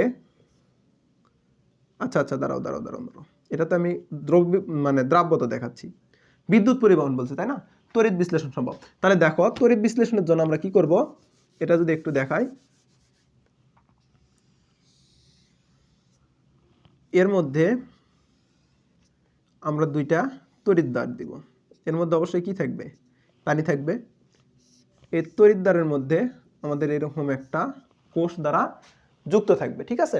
কোষের এটা হচ্ছে পজিটিভ প্রান্ত, এটা নেগেটিভ প্রান্ত। তাহলে দেখো এর মধ্যে আমাদের কি আছে, পানি আছে, ঠিক আছে। তো পানি থাকলো, পানিটা কি, পানিটা ধরলাম H2O, তো এটা পানি, এটা হাইড্রোজেন প্লাস এবং হাইড্রোক্সিল মাইনাস আকারে থাকলো। এটা বড় ব্যাপার না, বড় ব্যাপারটা হচ্ছে এর মধ্যে যখন আমরা KClটা দিব, KCl দেওয়ার পরে সেটা এই পানির কারণে K প্লাস Cl মাইনাস হয়ে যাবে। এখন দেখো এটা যেহেতু নেগেটিভের সাথে যুক্ত আছে, তার মানে কি এই তড়িৎদ্বারের মধ্যে কি নেগেটিভ চার্জ আছে, আর এটা যেহেতু পজিটিভের সাথে যুক্ত আছে মানে কি এই তড়িৎদ্বারটা কি পজিটিভ চার্জ যুক্ত হয়ে আছে। যখন আমরা পানিতে এটা মিশাবো তখন কি হবে দেখো, এই নেগেটিভকে সে কি করবে, নিজের পজিটিভের দিকে আকর্ষণ করে এই ক্লোরিনটা এর আকারে এর সাইডে গ্যাস আকারে উঠবে, আর এই পজিটিভকে নেগেটিভটা আকর্ষণ করে এর সাইডে প্রলেপ তৈরি করবে। তাহলে দেখো আমরা যে পটাশিয়াম ক্লোরাইডটা দিলাম, এই পটাশিয়াম ক্লোরাইডটা জলীয় দ্রবণে গিয়ে ভেঙে গিয়ে ধনাত্মক এবং ঋণাত্মক আয়ন সৃষ্টি করলো। আর আমরা জানি যেখানে ধনাত্মক ঋণাত্মক প্রান্তের সৃষ্টি হয় সেখানে কি হয়, ইলেকট্রন পরিবহন হয়। তার মানে এখানে যেহেতু ধনাত্মক এবং ঋণাত্মক প্রান্তের সৃষ্টি হয়েছে, সুতরাং আয়নিক যৌগ যে পটাশিয়াম ক্লোরাইডটা আছে সেটা কি করবে, ইলেকট্রন পরিবহন করবে। বাট CCl4 যেটা এই পাশে দেখায়, CCl4 যদি দেই তাহলে CCl4 দিলে এটা যৌগতে মিশে C4 মাইনাস এবং Cl মাইনাস এই ধরনের যৌগ গঠন করবে। তার মানে এখানে দুইটাই কি নেগেটিভ। আর এখানে যেহেতু ধনাত্মক ঋণাত্মক প্রান্তের সৃষ্টি হচ্ছে না বা পজিটিভ নেগেটিভ চার্জের সৃষ্টি হচ্ছে না, সুতরাং এটা মিশাইলে কোনো বিদ্যুৎ পরিবহন হবে না। এই জিনিসটাই এখানে সুন্দর করে লিখে দেবা, তাইলেই হবে। ঠিক আছে, দেখো 3 নাম্বার শেষ, 4 নাম্বারটা তোমরা পড়ো, আমি বোর্ডটা পরিষ্কার করি।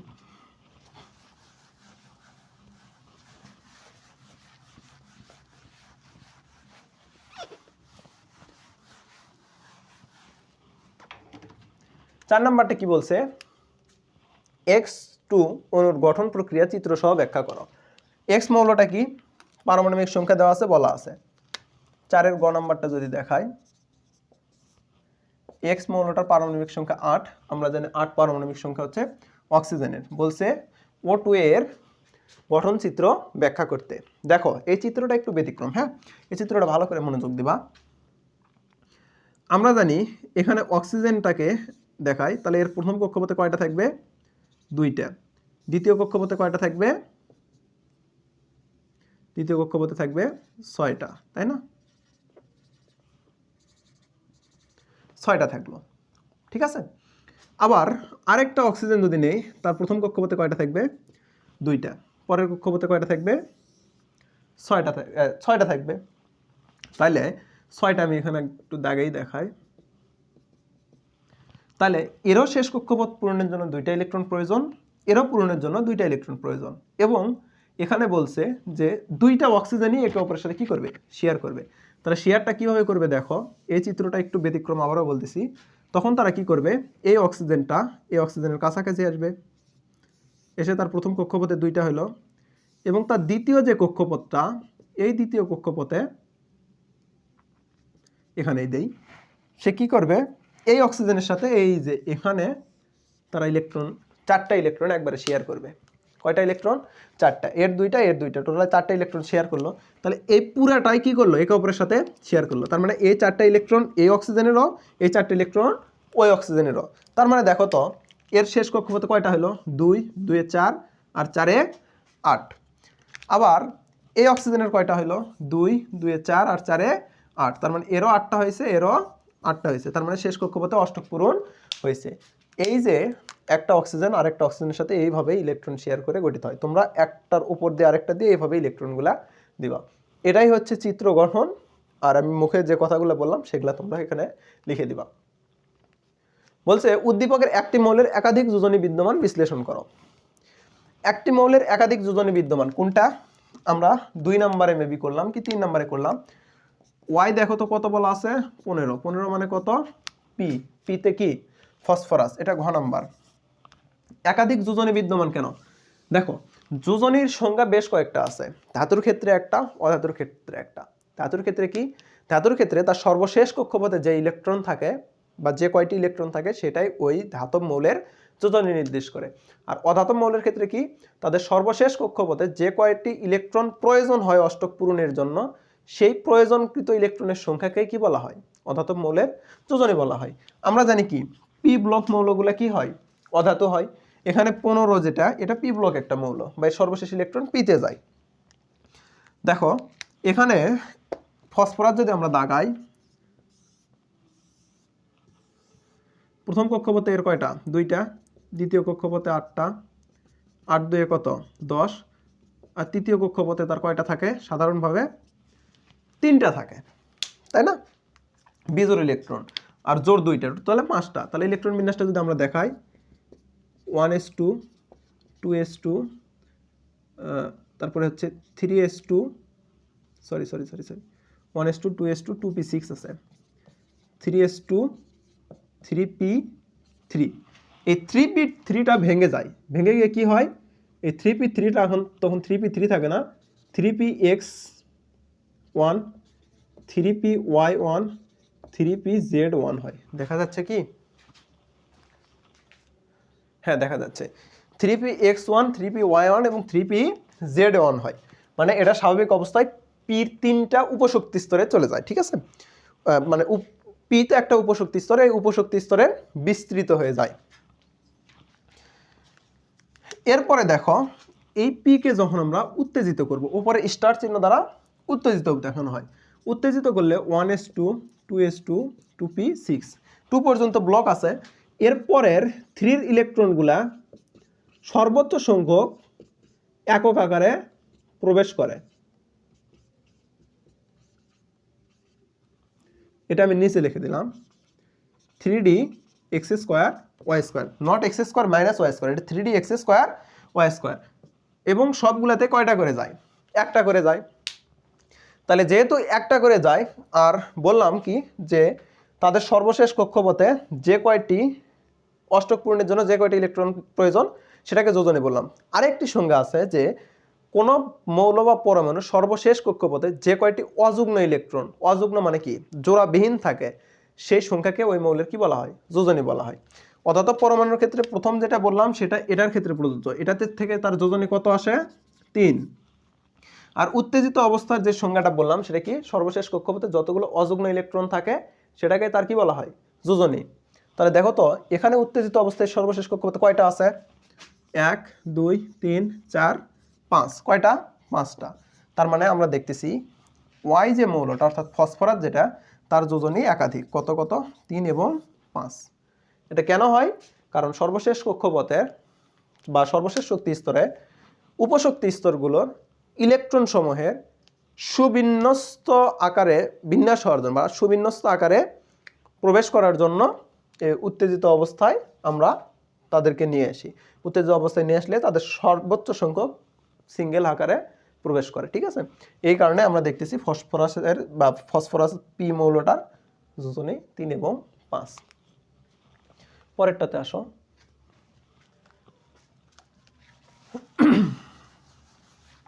পাঁচ নাম্বার কি বলছে?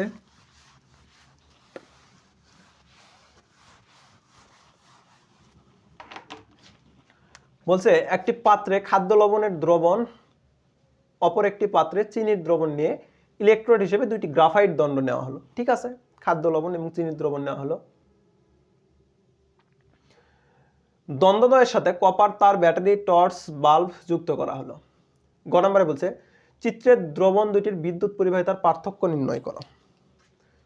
তাহলে দ্রবণ দুটির বিদ্যুৎ পরিবাহিতার পার্থক্য নির্ণয় করে বলতে বোঝাইছে কোনটা বিদ্যুৎ পরিবহন করবে এবং কোনটা করবে না।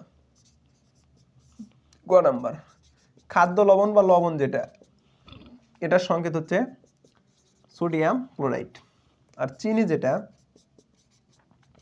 চিনির সংকেত হচ্ছে C12H22O11।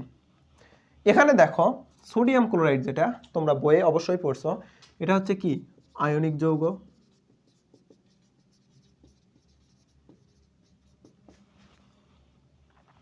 আর C12H22O11 যেটা চিনি, এটা কি? সমযোজী যৌগ। তাহলে আয়নিক যৌগ এবং সমযোজী যৌগের মধ্যে কোনটা বিদ্যুৎ পরিবহন করে? আয়নিক যৌগ বিদ্যুৎ পরিবহন করে, সমযোজী যৌগ বিদ্যুৎ পরিবহন করে না, যেটা একটু আগেই আমি ব্যাখ্যা করে দেখালাম। সুতরাং বাকি যেটা আছে বাকিটুকু কি? হোমওয়ার্ক। বাকিটুকু কি তোমরা পারবা। তার মানে কি লবণটা হচ্ছে আয়নিক যৌগ, চিনিটা হচ্ছে সমযোজী যৌগ। আমরা জানি আয়নিক যৌগ বিদ্যুৎ পরিবহন করে, সমযোজী যৌগ বিদ্যুৎ পরিবহন করে না। যেহেতু সমযোজী যৌগ বিদ্যুৎ পরিবহন করে না এবং আয়নিক যৌগ বিদ্যুৎ পরিবহন করে, এর পিছনে কোনো একটা কারণ আছে।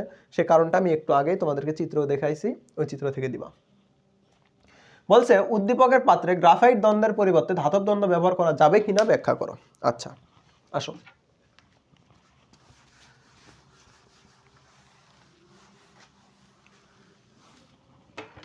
দেখো গ্রাফাইট দ্বন্দ্ব যেটা, এটা বিদ্যুৎ পরিবহন করে কেন? চিত্র একটু যদি দেখাই। ঘ নাম্বার এই যে গ্রাফাইটটা, এই গ্রাফাইটে কার্বন, দুইটা কার্বন একে অপরের সাথে 3টি হাত দ্বারা যুক্ত থাকে এবং তাদের সবার একটি করে হাত মুক্ত থাকে। গ্রাফাইটে যদি একটু চিত্রটা দেখায়, দেখো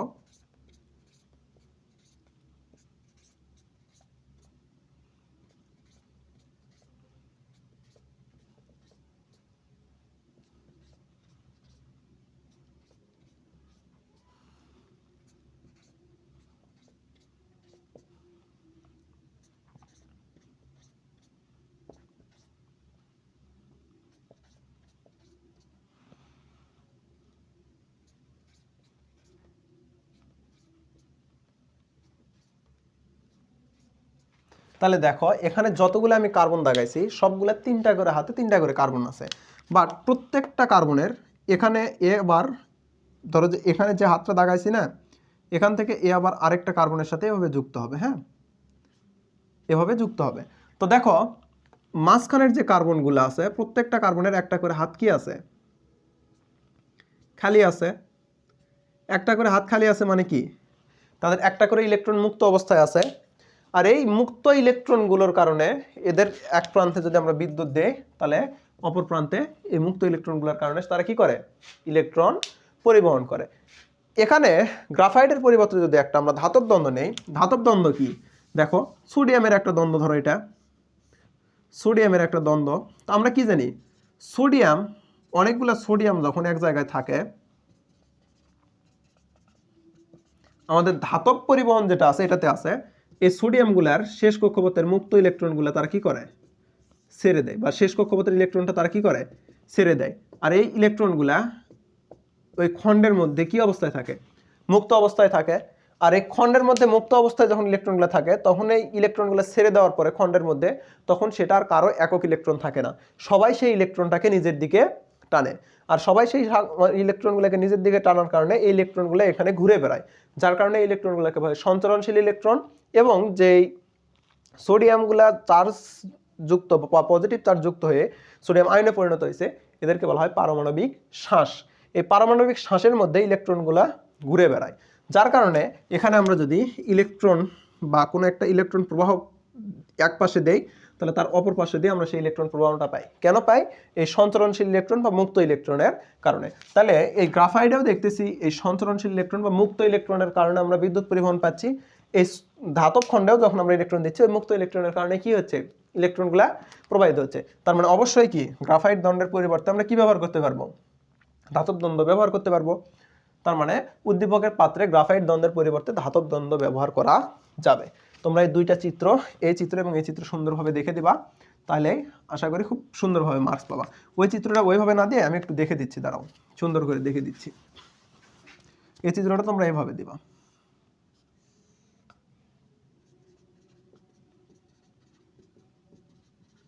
আচ্ছা, সোডিয়াম প্লাস দেওয়ার দরকার নেই, তার চেয়েও বেশি সুন্দর হয়। তোমরা এরকম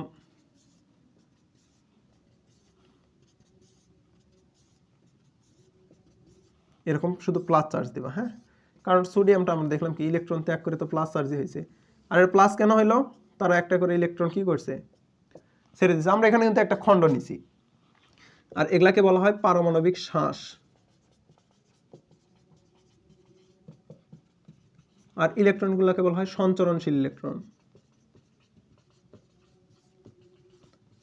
সঞ্চরণশীল ইলেকট্রন। এই দুইটা চিত্র সুন্দর করে দাগে যদি তোমরা ব্যাখ্যা করে দাও, আশা করি কোনো টিচার তোমাদের 1 মার্কসও কাটবে না। ঠিক আছে, তো 5 নাম্বারটাও শেষ।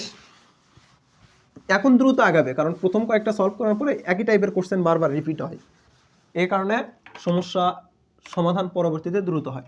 6 নাম্বারটা কি বলছে, চিত্রের যৌগগুলোর বন্ধনজোড় ইলেকট্রন গঠন করে দেখাও। আচ্ছা, চিত্রের যৌগগুলো কি কি আছে দেখো তো, H2O, NH3, CO2। তাহলে এটা কত, 6 এর গ নাম্বার। চিত্রের যৌগগুলো কি কি, H2O, NH3, CO2। কিভাবে যৌগ গঠন করে দেখো, এখানে অক্সিজেন H2O এর ক্ষেত্রে দেখাচ্ছি, H2O এর ক্ষেত্রে এই অক্সিজেনের প্রথম কক্ষপথে থাকে 2টা ইলেকট্রন, দ্বিতীয় কক্ষপথে থাকে কয়টা, 6টা। সে 6টা ইলেকট্রন আলাদাভাবে থাকলো, এই 6টার মধ্যে 2টা থাকে অযুগ্ম অবস্থায়, সে 2টা দ্বারা সে কি করে, আচ্ছা ডট দিয়ে দেখায়, দুইটা হাইড্রোজেনের সাথে যুক্ত হয়। তাহলে এখানে বন্ধনজোড় ইলেকট্রন কয়টা? বন্ধনজোড় ইলেকট্রন 2 জোড়া। আবার NH3 ক্ষেত্রে যদি দেখায়, নাইট্রোজেনের প্রথম কক্ষপথে থাকে হচ্ছে 2টা, দ্বিতীয় কক্ষপথে থাকে 5টা। 5টার মধ্যে জোড়া আকারে একটা থাকে, বাকি 3টা থাকে মুক্ত অবস্থায়। সে 3টা দ্বারা 3টা হাইড্রোজেনের সাথে ইলেকট্রন কি করে? শেয়ার করে। শেয়ার করে সে কি গঠন করলো? তার অষ্টক পূরণ করলো এবং অ্যামোনিয়া যৌগ গঠন করলো। এখানে বন্ধনজোড় ইলেকট্রন কয়টা? 3 জোড়া। আবার কার্বনের শেষ কক্ষপথে কয়টা ইলেকট্রন থাকে? প্রথম কক্ষপথে 2টা, দ্বিতীয় কক্ষপথে 4টা, তাই না? 6টা হইলো। এখন কথা হচ্ছে এই 4টা এইভাবে না থেকে এই 4টা থাকবে জোড়া আকারে। এখানে 2টা, এখানে 2টা। এখানে অক্সিজেন কি করবে? একটু দাঁড়াও, এই চিত্রটা আমি নিচে দেখাই। নিচে না, উপরে দেখাই। এখানে দেখো, কার্বনের প্রথম কক্ষপথে থাকবে 2টা, দ্বিতীয় কক্ষপথে থাকবে 4টা, সেই 4টা সেই এরকম জোড়া আকারে রাখবে। এবং অক্সিজেনের প্রথম কক্ষপথে থাকবে 2টা, দ্বিতীয় কক্ষপথে থাকবে 6টা। তার মধ্যে 2টা সেই এরকমভাবে শেয়ারে অংশগ্রহণ দেখাবে, আর বাকি 3 মানে 2টায় দেখাবে, আর বাকি 6টা মুক্ত অবস্থায় রাখবে। এই পাশেও সেম ভাবে এখানে অক্সিজেন যদি হয় প্রথম কক্ষপথে রাখবে 2টা, এখানে শেয়ারে 2টা অংশগ্রহণ করাবে, আর বাকি 6টা বা 3 জোড়া মুক্ত অবস্থায় রাখবে। তার মানে এখানে কার্বন ডাইঅক্সাইডের গঠনটা এরকম হবে। একটু আগে O2 গঠন যেভাবে দেখালাম সেভাবে কার্বন ডাইঅক্সাইডের গঠনটা হবে, ঠিক আছে? আর বাকিগুলোর গঠন এভাবে হবে। তাহলে H2O তে বন্ধনজোড় ইলেকট্রনের সংখ্যা কত? 4টি বা 2 জোড়া। তোমরা বলতে পারো বন্ধন জোড় ইলেকট্রন বলছে, তাই না? বন্ধন জোড় ইলেকট্রন বললে, যেহেতু বন্ধন জোড় ইলেকট্রন বলছে, তোমরা 2টিও বলতে পারো। এখানে বন্ধনে অংশগ্রহণ করছে 4টি ইলেকট্রন, আর কয় জোড়া? 2 জোড়া। এখানে কয় জোড়া? 3 জোড়া। এখানে কয় জোড়া? 4 জোড়া। ওগুলা যেহেতু ইংলিশে লিখছি, এটাও ইংরেজিতেই লিখি, 4 জোড়া।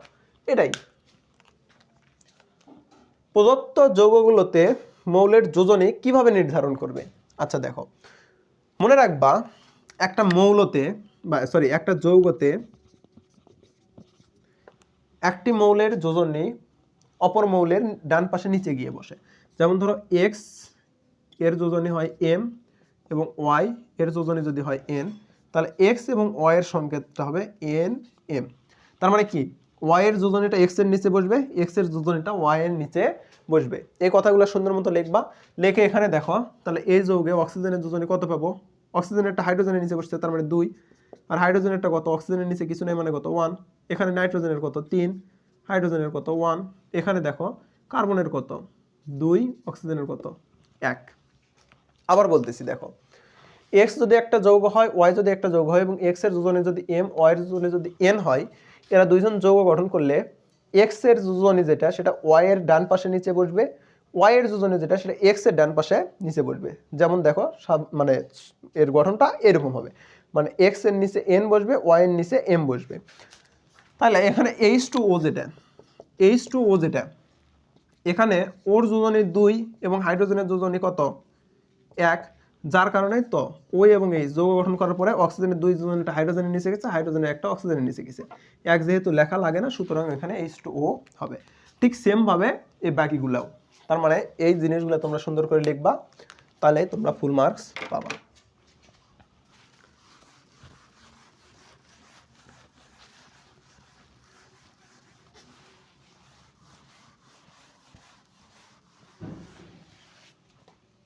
পরেরটাতে আসো।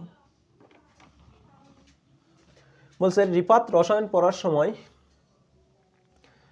H2O সংকেত লিখে চিন্তা করলো একই পরমাণু দিয়ে গঠিত যৌগে কিভাবে 2 রকমের সংযুক্তি হতে পারে।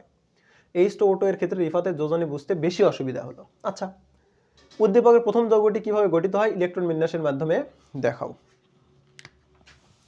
ইলেকট্রন বিন্যাসের মাধ্যমে দেখাইতে বলছে, তাই না?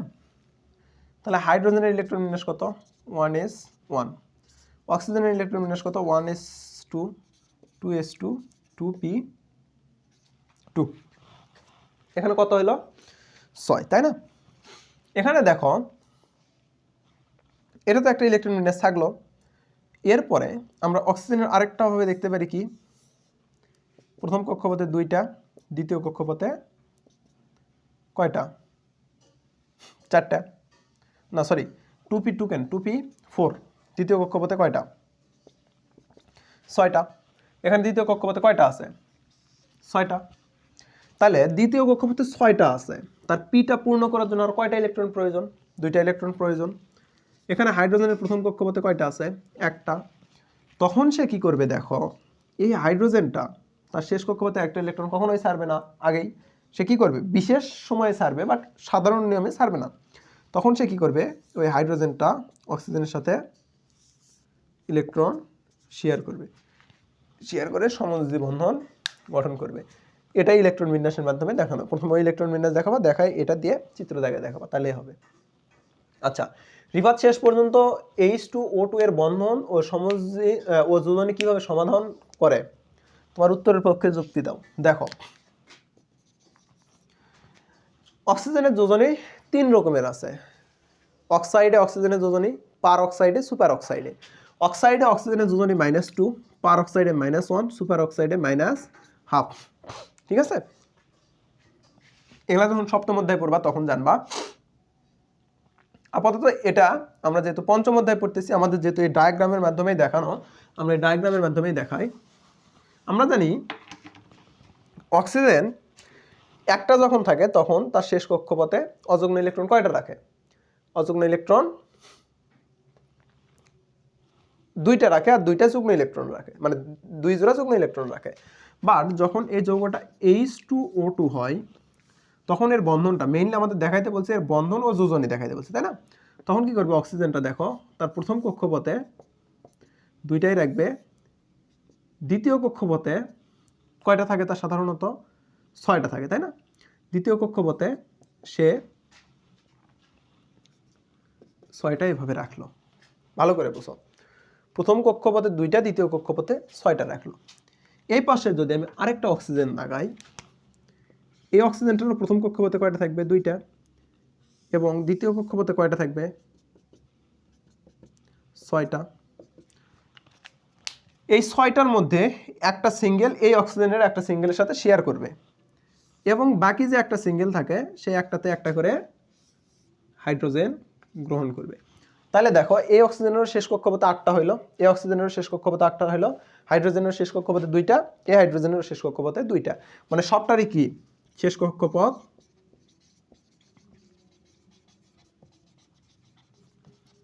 পূর্ণ হলো। যেহেতু সবটারই শেষ কক্ষপথ পূর্ণ হলো, তার মানে সবগুলাই কি স্থিতিশীল হলো। আর আমরা জানি কি সকল মৌলের শেষ কক্ষপথ পূর্ণ করতে চাই, যার কারণে এখানে আমরা কি দেখলাম? এই হাইড্রোজেন এবং অক্সিজেনগুলো পরস্পরের সাথে সমযোজী বন্ধনের মাধ্যমে ইলেকট্রন শেয়ার করে কি করলো? স্থিতিশীল হলো। তাহলে কিভাবে যোজনী সমাধান করলো? যোজনী সমাধান করলো কিভাবে? দেখো, এখানে যোজনী সমাধান করলো, অক্সিজেনের শেষ কক্ষপথে যে 6টা ইলেকট্রন থাকে, 2টা অক্সিজেন পরস্পরের সাথে একটা করে ইলেকট্রন শেয়ার করে তাদের শেষ কক্ষপথের একটা অযুগ্ম ইলেকট্রনকে যুগ্মতে পরিণত করলো, এবং বাকি যে একটা ইলেকট্রন করে আছে, এই বাকি একটা ইলেকট্রন তারা কি করলো?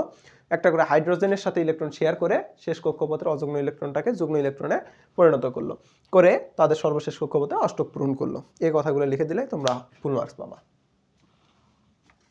পরের কোশ্চেনে আসো।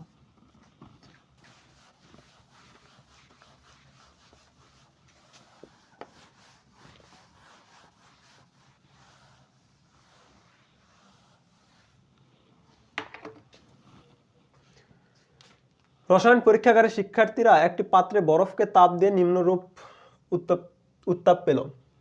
এখানে তাপমাত্রা যেটাই দেওয়া থাক, -10 থেকে 0 হয়েছে।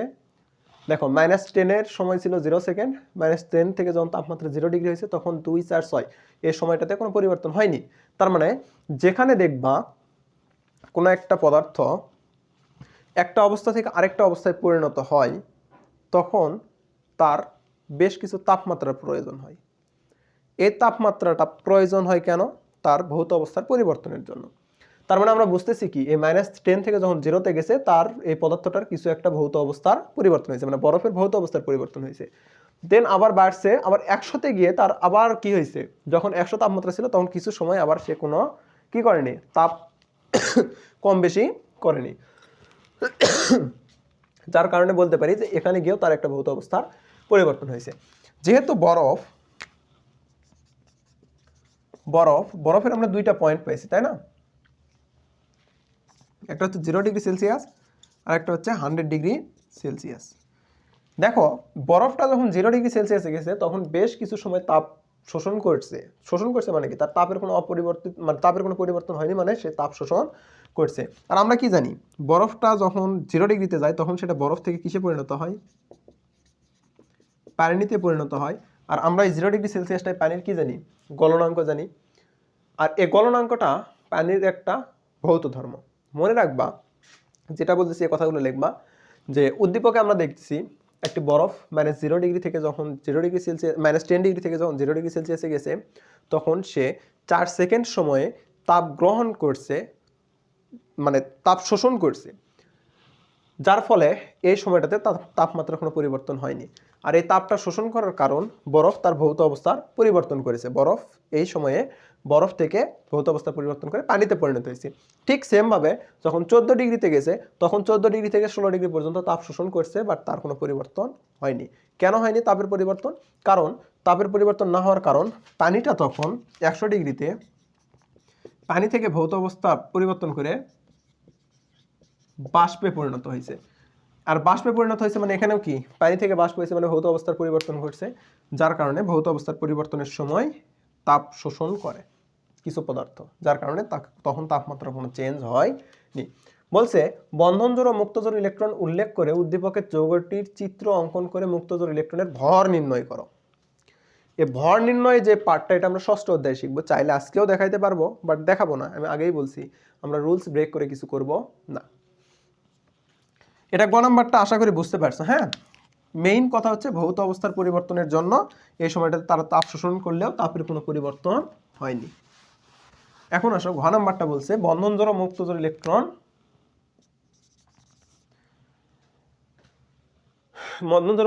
মুক্তজোড় ইলেকট্রন উল্লেখ করে উদ্দীপকের যৌগটির চিত্র অঙ্কন করে এবং মুক্তজোড় ইলেকট্রনের ভর নির্ণয় করে। আচ্ছা, উদ্দীপকের যৌগটা কি? পানি না? পানির সংকেত কি? H2O। H2O কিভাবে গঠিত হয় একটু আগেই দেখলাম। অক্সিজেনের প্রথম কক্ষপথে থাকে 2টা ইলেকট্রন, দ্বিতীয় কক্ষপথে থাকে কয়টা? 6টা ইলেকট্রন। 6টা ইলেকট্রনের মধ্যে দুই জোড়া যুগ্ম এবং 2 জোড়া মুক্ত অবস্থায় থাকে। তাহলে এখানে বলছে বন্ধনজোড় ইলেকট্রন ও মুক্তজোড় ইলেকট্রন উল্লেখ করো। তাহলে বন্ধনজোড় ইলেকট্রন 4টি, মুক্তজোড় ইলেকট্রন 4টি। এই 4টি ইলেকট্রনের ভর নির্ণয় করতে বলছে। 4টি ইলেকট্রনের ভর নির্ণয় করা সহজ, এটা তোমরা 3টি অধ্যায়েও দেখছো অবশ্য। তাহলে একটি ইলেকট্রনের ভর কত? 9.11 × 10⁻³ কেজি। অতএব 4টি ইলেকট্রনের ভর কত? 4 × 9.11 × 10⁻³ কেজি। ক্যালকুলেশন করে যেটা আসবে ওটাই উত্তর, কেজি। ঠিক আছে, আশা করি এই জিনিসটা তোমরা বুঝতে পারছো। আর তোমরা বন্ধনজোড় ইলেকট্রন কয়টি একটু আগে আমি বললাম মেবি 2টি, ওটা আসলে মিস্টেক হয়েছে, 2টি না। বন্ধনজোড় ইলেকট্রন কয়টি বললে প্রত্যেকটা বন্ধনে 2টা করে আছে, তার মানে এখানেও 2টি এখানেও 2টি। বন্ধনজোড় ইলেকট্রন 4টি। আর মুক্তজোড় ইলেকট্রন কয়টি? 1 2 3 4, 4টি। যদি বলতো বন্ধনজোড় ইলেকট্রন কয় জোড়া তাহলে হয়তো 2 জোড়া, আর মুক্তজোড় ইলেকট্রন কয় জোড়া তাহলে হয়তো 2 জোড়া। ঠিক আছে, এটা গেল ঘ নম্বরের উত্তর। এরপরেরটাতে আসো। ABCD 4টি মৌল যাদের পারমাণবিক সংখ্যা যথাক্রমে 6 9 17 20। 6 9 এবং 17 20। তাহলে 9 এর গ নাম্বারটা দেখাই। ABCD এর পারমাণবিক সংখ্যা কত? 6। 6 মানে কত? কার্বন। বির পারমাণবিক সংখ্যা কত? 9। 9 মানে কত? ফ্লোরিন। সির কত? 17। 17 মানে ক্লোরিন। ডির কত? 20। 20 মানে ক্যালসিয়াম। ঠিক আছে, বলছে বি ও ডি মৌলদ্বয়ের মধ্যে বন্ধন গঠন প্রক্রিয়া বর্ণনা করো। বি এবং ডি, বিটা হচ্ছে ফ্লোরিন, ডিটা হচ্ছে ক্যালসিয়াম। এটা কি করবে? তার শেষ কক্ষপথে একটা ইলেকট্রন গ্রহণ করবে, আর এটা শেষ কক্ষপথে 2টা ইলেকট্রন ত্যাগ করবে। অর্থাৎ এটা অ্যানায়ন এবং এটা ক্যাটায়ন গঠন করে একে অপরের সাথে ইলেকট্রন শেয়ার করে আয়নিক বন্ধন গঠন করবে, যেটা আমি এর আগেও 2-3 বার দেখাইছি। সো এটা আমি আর দেখাবো না, এটা তোমাদের থাকবে হোমওয়ার্ক। এরপরে বলছে বি ও ডির সমন্বয়ে গঠিত যৌগ পানিতে দ্রবীভূত হলেও এ ও সি মৌলদ্বয়ের সমন্বয়ে গঠিত যৌগ পানিতে অদ্রবণীয় ব্যাখ্যা করো। দেখো বি ও ডি মানে কি, ক্যালসিয়াম ফ্লোরাইড এটা একটা আয়নিক যৌগ, আর বলছে এ ও সি এটা কি CCl4 এটা হচ্ছে সমযোজী যৌগ। আয়নিক যৌগ এবং সমযোজী যৌগ পানিতে দ্রবীভূত হয় কি হয় না এটা আমাদের ব্যাখ্যা করতে বলছে। তাহলে দেখো আয়নিক যৌগের আমরা কি জানি, আয়নিক যৌগের ধনাত্মক এবং ঋণাত্মক প্রান্তের সৃষ্টি হয়। যেমন এখানে ক্যালসিয়াম ফ্লোরাইডের ক্যালসিয়াম 2+ এবং ফ্লোরিন মাইনাস সৃষ্টি হয়েছে। আচ্ছা গ নাম্বারটা কি করে দেব, বি ও ডি মৌলের বন্ধন গঠন প্রক্রিয়া কি করে দেব? আচ্ছা আজকে আমি করে দেব না, এটা নয় করেই দেই, গ নাম্বারটা করেই দেই। দেখো ফ্লোরিন এর যদি আমরা চিত্র দাগাই,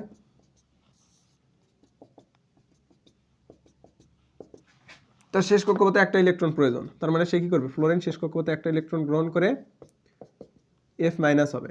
আবার ক্যালসিয়াম যেটা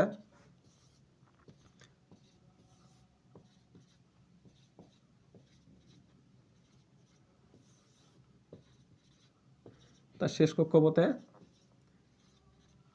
দুইটা ইলেকট্রন থাকবে, তার শেষ কক্ষপথে দুইটা ইলেকট্রন সে ত্যাগ করে দিবে, দিয়ে ক্যালসিয়াম দুইটা ইলেকট্রন ত্যাগ করে দিয়ে ক্যালসিয়াম 2+ হবে। আমরা কি বলছি, ইলেকট্রনটা এভাবে রাখবো না, প্লাস আকারে রাখবো, তার মানে ইলেকট্রন হলো। এখন এখানে ক্যালসিয়াম 2+ এবং ফ্লোরিন যেটা পাইলাম সমীকরণটা, এই সমীকরণ দুইটা আমরা লিখব ক্যালসিয়াম প্লাস ইলেকট্রন, সমীকরণগুলো এভাবে লিখবা, হ্যাঁ, F- আবার Ca এটা থেকে Ca2++2 ইলেকট্রন মাইনাস। এখন দেখো তো ইলেকট্রনের সংখ্যা কি উভয় পাশে সমান হয়েছে? সমান হয়নি, তার মানে ইলেকট্রন সংখ্যা আমাদের সমান করতে হবে। ইলেকট্রন সংখ্যা সমান করলে কি করতে হবে, 2 দ্বারা গুণন করে দেই সবটাকেই। তাহলে 2 দ্বারা গুণন করলাম, 2 দ্বারা গুণন করলে কি হবে, এখানে উপরে নিচে ইলেকট্রন কাটা যাবে, কাটা গেলে 2F + Ca এটা থেকে কি হবে CaF2। বুঝতে পারছো? এভাবে তোমরা সমীকরণগুলা লিখবা। এটাই হচ্ছে গ নম্বরের উত্তর। আশা করি তোমরা এটা আগেই পারছো সবাই, হ্যাঁ। এরপরে কি বলছে, ঘ নম্বরটা পানিতে দ্রবীভূত হলেও এটা দ্রবীভূত হয় না, মানে এটা একটা যৌগ এটা একটা যৌগ, এই যৌগটার গঠন আগেই দেখছি যার কারণে এখানে আর দেখালাম না। তাহলে আসো CaF2 এটা থেকে যদি আমরা ভাঙি তাহলে আমরা কি পাবো, Ca2+ F- একটু আগেই দেখলাম।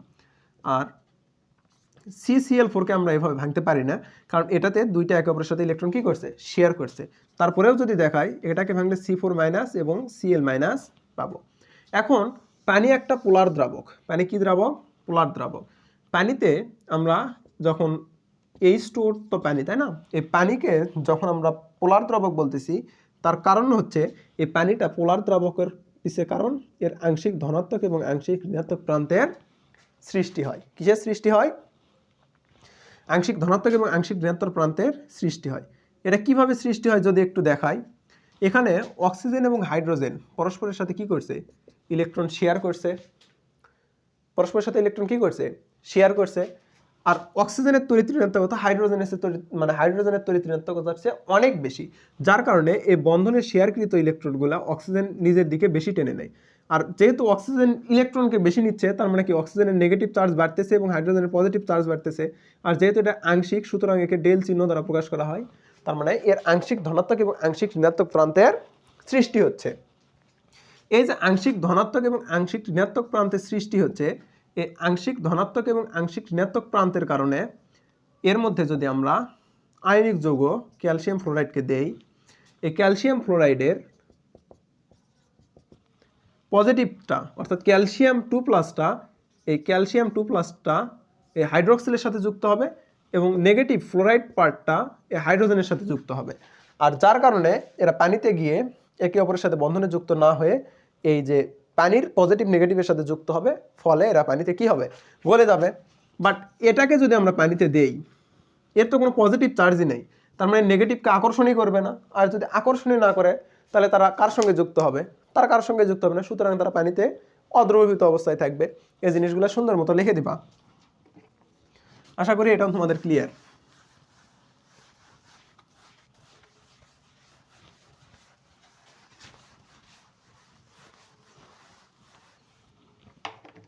এরপরে এটা তো শেষ, পরেরটাতে আসো। সোডিয়াম ফ্লোরাইড একটি আয়নিক যৌগ আর CH4 বা একটি সমযোজী যৌগ। মিথেন, CH4 একটা মিথেন, ঠিক আছে, এটা একটা সমযোজী যৌগ, একই সাথে জৈব যৌগ। এটা যখন একাদশ অধ্যায় পড়বো তখন আবার পাবো এই যৌগটা। বলছে উদ্দীপকে আয়নিক যৌগের বন্ধন প্রক্রিয়া দেখাও। সোডিয়াম এবং ফ্লোরাইডের বন্ধন গঠন আমি আর দেখাবো না, একটু আগে ক্যালসিয়াম এবং ফ্লোরাইড দেখালাম। আশা করি তোমরা সোডিয়াম এবং ফ্লোরাইডের গঠন পাবা। এটা হচ্ছে হোমওয়ার্ক। আর উদ্দীপকের CH4 কে সমযোজী যৌগ বলার কারণ ব্যাখ্যা করো। ঘ নাম্বারটা, CH4 কে সমযোজী বন্ধন বলার কারণ কি? ওই ঠিক বৃত্ত আকারে, এরকম বৃত্ত আকারে তাদের ইলেকট্রন বিন্যাস করবা, করে তাদেরকে বলবা যে তাদের শেষ কক্ষপথে ইলেকট্রন গ্রহণ করা প্রয়োজন, যে কয়টা ইলেকট্রন মানে অষ্টক পূরণের জন্য ইলেকট্রনের প্রয়োজন। আর তারা কি করবে? ইলেকট্রন গ্রহণ করবে। যেহেতু এখানে দান করার মতো কোনো ক্যাটায়ন নাই, সুতরাং তারা কি করবে? একে অপরের সাথে ইলেকট্রনটা শেয়ার করবে। আর আমরা জানি শেয়ারের মাধ্যমে যে বন্ধনটা গঠিত হয় সেটাকে বলা হয় সমযোজী বন্ধন, এবং সমযোজী বন্ধনের মাধ্যমে যে যৌগগুলো গঠিত হয় সেগুলাই হচ্ছে সমযোজী যৌগ। যে কথাগুলো এর আগেও আমি বলছি, সুতরাং এটাও আমি করে দেব না, এটাও হচ্ছে হোমওয়ার্ক। তার মানে 10 নম্বরটা হোমওয়ার্ক। আরেকটা কথা আবারও বলতেছি, নোট শেয়ার তোমরা কিন্তু কেউ করতেছো না। যদি নোট শেয়ার না করো তাহলে প্রাইজ পাবে না। এইটুকু বলে রাখি যে প্রাইসটা অনেক ভালো হবে, পরবর্তীতে আফসোস করবা। যদি একজনও নোট শেয়ার করে দেখবা যে ওই একজনই পাইছে, তখন পরবর্তীতে তোমরা আফসোস করবা। 11 নম্বরটা, ছকের যৌগসমূহের গলনাঙ্ক ও স্ফুটনাঙ্কের তারতম্যের কারণ ব্যাখ্যা করো।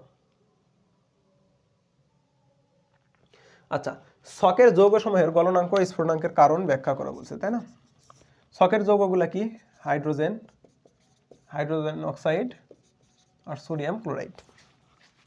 আমরা কি জানি? আয়নিক যৌগের গলনাঙ্ক বেশি এবং সমযোজী যৌগের গলনাঙ্ক কি? কম। এখানে সোডিয়াম ক্লোরাইডটা হচ্ছে আয়নিক যৌগ। আর আয়নিক যৌগ হওয়ার কারণে এরা পরস্পরের সাথে ইলেকট্রন আদান প্রদান করে শক্তিশালী বন্ধনের মাধ্যমে যুক্ত থাকবে, যার কারণে এদের গলনাঙ্ক স্ফুটনাঙ্ক কি হবে? বেশি হবে। পানি এবং হাইড্রোজেন দুইটাই সমযোজী যৌগ। মনে রাখবা, সমযোজী যৌগ এবং আয়নিক যৌগের মধ্যে আয়নিক যৌগের গলনাঙ্ক স্ফুটনাঙ্ক বেশি। আবার দুইটা সমযোজী যৌগের মধ্যে যেটা পোলার যৌগ বলেই দেই, আয়নিক যৌগের গলনাঙ্ক স্ফুটনাঙ্ক বেশি, তারপরে পোলার সমযোজী যৌগের গলনাঙ্ক স্ফুটনাঙ্ক, সবচেয়ে শেষে অপোলারের। ঠিক আছে? এখন আয়নিক যৌগ কেন হয়? এর ডিরেক্ট পজিটিভ নেগেটিভ প্রান্ত আছে। পোলারের কেন? তারপরে এর আংশিক ধনাত্মক ঋণাত্মক প্রান্ত আছে, আর এর কোনো ধনাত্মক ঋণাত্মক প্রান্তই নেই। আর যার ধনাত্মক ঋণাত্মক প্রান্ত নেই তার তো কোনো আকর্ষণও নেই। আর যার আকর্ষণ নেই তাকে কি সেপারেট করা কোনো কষ্টকর নয়। তার মানে আয়নিক যৌগের গলনাঙ্ক সবচেয়ে বেশি, তারপরে পোলার সমযোজী যৌগের, তারপরে অপোলার সমযোজী যৌগের। এখানে সোডিয়াম ক্লোরাইডটা হচ্ছে আয়নিক যৌগ, কারণ সোডিয়াম একটা ইলেকট্রন ত্যাগ করে ক্যাটায়নে পরিণত হয়েছে, ক্লোরিন একটা ইলেকট্রন গ্রহণ করে অ্যানায়নে পরিণত হয়েছে। ক্যাটায়ন এবং অ্যানায়ন পরস্পরের সাথে মিলে কি তৈরি করছে? একটা সমযোজী যৌগ তৈরি করছে, আয়নিক যৌগ তৈরি করছে। আর যেহেতু আয়নিক যৌগ তৈরি করছে, আর আমরা জানি আয়নিক যৌগের গলনাঙ্ক স্ফুটনাঙ্ক বেশি হয়। এরপর আসো, পানি এবং হাইড্রোজেন দুইটাই সমযোজী যৌগ হওয়া সত্ত্বেও পানি একটি পোলার সমযোজী যৌগ। কেন পোলার? কারণ এখানে সমযোজী যৌগের শেয়ারকৃত ইলেকট্রনগুলো কার? হাইড্রোজেন এবং অক্সিজেনের। এই অক্সিজেনের তড়িৎ ঋণাত্মকতা হাইড্রোজেনের চেয়ে অনেক বেশি হওয়ায় শেয়ারকৃত ইলেকট্রন সে নিজের দিকে বেশি টানে, যার কারণে অক্সিজেনটা আংশিক ঋণাত্মক এবং হাইড্রোজেনটা আংশিক ধনাত্মকে পরিণত হয়। আর যার কারণে এদের একটু হলেও ধনাত্মক ঋণাত্মক প্রান্ত সৃষ্টি হয়, যার কারণে পরস্পরের মধ্যে কি থাকে? আকর্ষণ থাকে। ফলে এদের গলনাঙ্ক স্ফুটনাঙ্ক, এই অপোলার যেগুলো আছে এদের মধ্যে কোনো আকর্ষণ না থাকায় এদের যা হয় তার চেয়ে একটু হলেও বেশি হয়। তার মানে এখানে ছকের কার গলনাঙ্ক স্ফুটনাঙ্ক বেশি এটা আমি বললাম, এবং তারতম্য হওয়ার কারণ কি সেটা বললাম। তারতম্য মানে ভিন্ন হওয়ার কারণ কি সেটা বলছে। তোমরা এখানে দেখো, এখানে যে H2O অপোলার সমযোজী যৌগের গলনাঙ্ক মাইনাস, স্ফুটনাঙ্ক মাইনাস। আবার দেখো হাইড্রোজেনের ক্ষেত্রে মানে H2O বা পানির ক্ষেত্রে অক্সিজেনের মানে গলনাঙ্ক 0 এবং স্ফুটনাঙ্ক 100, আর সোডিয়ামের ক্ষেত্রে দেখো কত বেশি। এখানে সোডিয়াম ক্লোরাইডের যেটা আছে এটা একটু মুখস্থ রাখবে, এর গলনাঙ্ক 801 ডিগ্রি সেলসিয়াস, স্ফুটনাঙ্ক 1465 ডিগ্রি সেলসিয়াস, এটা মুখস্থ রাখবে, এটা আসে। আর পানিরটা তো 100%।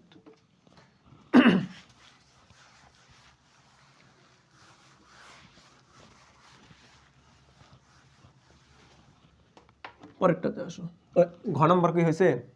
ও আচ্ছা, শখের কোন পদার্থটি কার মধ্যে দ্রবীভূত হয় এবং কোনটি হয় না ব্যাখ্যা করো।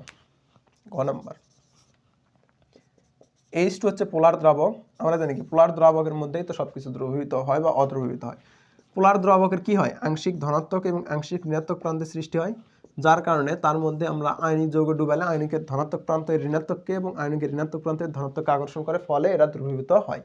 আর অপোলার দ্রাবক বা সমযোজী যৌগ যদি এর মধ্যে মিশানো হয় তাহলে এর কোনো ধনাত্মক ঋণাত্মক সৃষ্টি হয় না, যার কারণে এটা পানিতে দ্রবীভূত হয় না, একটু আগেও বলছি। সুতরাং এটা তোমাদের বাড়ির কাজ।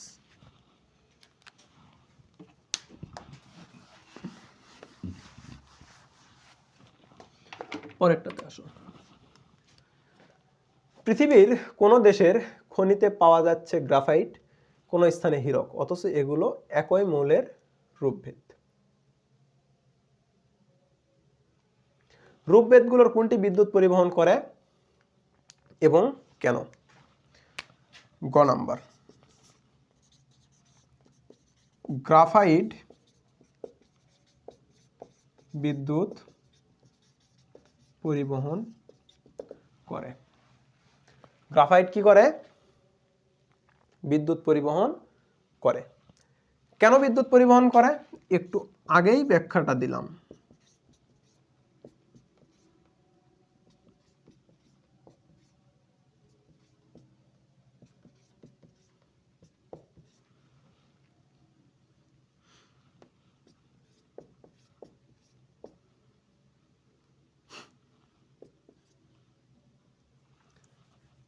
এটা এইভাবে গেছে তাই না, এটা তো নিচে হবে, তাহলে এইভাবে, এটা এইভাবে। তাহলে দেখো এখানে যে প্রত্যেকটা কার্বনের তিনটা হাত দ্বারা তিনটা কার্বনের সাথে যুক্ত থাকে, আর একটা করে হাত কি থাকে, মুক্ত অবস্থায় থাকে। প্রত্যেকটা কার্বনের একটা করে হাত কি অবস্থায় থাকে, মুক্ত অবস্থায় থাকে। আর এই মুক্ত অবস্থায় হাতগুলোতে কি থাকে, একটা করে ইলেকট্রন থাকে, তার মানে প্রত্যেকটা কার্বনে একটা করে মুক্ত ইলেকট্রন থাকে।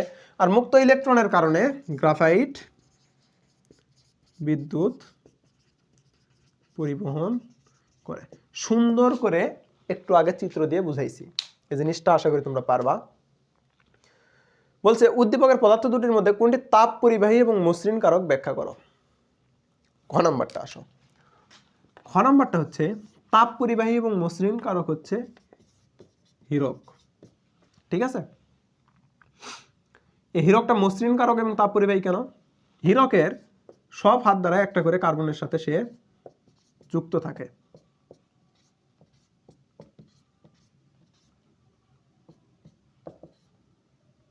তাহলে তোমাদের প্রশ্ন হতে পারে যে ভাইয়া সব হাত দ্বারাই যদি যুক্ত থাকে তাহলে সে কেমনে তাপ এবং বিদ্যুৎ পরিবহন করে? দেখো সব হাত দ্বারা যুক্ত থাকলেও এদের মধ্যে যখন তাপ দেওয়া হয় তখন এরা বন্ধনের যে ইলেকট্রনগুলো আছে এগুলো কি করে, কাঁপাকাঁপি করে বা এক ধরনের কম্পন সৃষ্টি করে।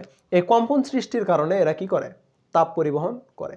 এবং মসৃণ কারক কি আমরা সবাই জানি, হীরক দ্বারা কি করা হয়, কাঁচ কাটা হয়। কোনো হচ্ছে অমসৃণ পৃষ্ঠকে হীরক দ্বারা ঘষলে সেটা মসৃণও হয়। হীরকের একটা কালো রঙের একটা হীরক আছে যেটার একটা স্পেশাল নাম আছে, এই মধ্যে আমি নামটা ভুলে গেলাম। ওইটা দ্বারা আমরা অমসৃণ কোনো কাঁচকে মসৃণে পরিণত করি। তাই এই হীরকটা আমাদের মসৃণ কারক এবং তাপ পরিবাহী হিসেবে কাজ করে, আর গ্রাফাইটটা বিদ্যুৎ পরিবহন করে। এই দুইটা জিনিস আলাদা আলাদা একটু মনে রাখবা। গ্রাফাইট বিদ্যুৎ পরিবহন করে মানে এই যে তাপ পরিবহন করে এবং মসৃণ কারক তা কিন্তু নয়। এখানে হীরকটা হচ্ছে মসৃণ কারক আর গ্রাফাইটটা হচ্ছে তাপ বিদ্যুৎ পরিবাহী। ঠিক আছে, এই জিনিসটা আশা করি বুঝতে পারছো। হীরকটা তাপ পরিবাহী কেন? হীরকের সবগুলা কার্বনের সবগুলা হাত অন্য কার্বনের সাথে বন্ধনে অংশগ্রহণ করলেও এর মধ্যে যখন তাপ প্রয়োগ করা হয় তখন বন্ধনকৃত ইলেকট্রনগুলো এক ধরনের কম্পন সৃষ্টি করে, আর এই কম্পন সৃষ্টির কারণে তাদের তাপগুলা পরিবাহিত হয়। এই কারণে হীরকটা তাপ পরিবহন করে। আর এরা কি, হীরকের একটা কালো রঙের একটা হীরক পাওয়া যায়, নামটা আমি এই মুহূর্তে ভুলে গেলাম। ওই হীরকটা আমি এই জিনিসটা পরবর্তী ক্লাসে বলবো নি। ওই হীরকটা আমরা কোনো কিছুকে ঘষে, ওই হীরক দ্বারা কোনো কিছুকে ঘষলে সেই অমসৃণ পৃষ্ঠটা মসৃণ হয়ে যায় এবং হীরক দ্বারা কাঁচও কাটা হয়। এবং হীরক দ্বারা যখন কাঁচ কাটা হয়, আমরা জানি কি কাঁচটা একটা ভঙ্গুর প্রকৃতির পদার্থ। এই কাঁচকে আমরা যখন হীরক দ্বারা কাটি তখন দেখিও কাঁচটা কত সুন্দরভাবে কাটে এবং এর সাইডগুলো কি হয়, মসৃণ হয়। মানে বোঝাই যায় না যে এই কাঁচটাকে কি করা হয়েছে, কাটা হয়েছে, একদম খুব স্মুথভাবে থাকে, তাই না?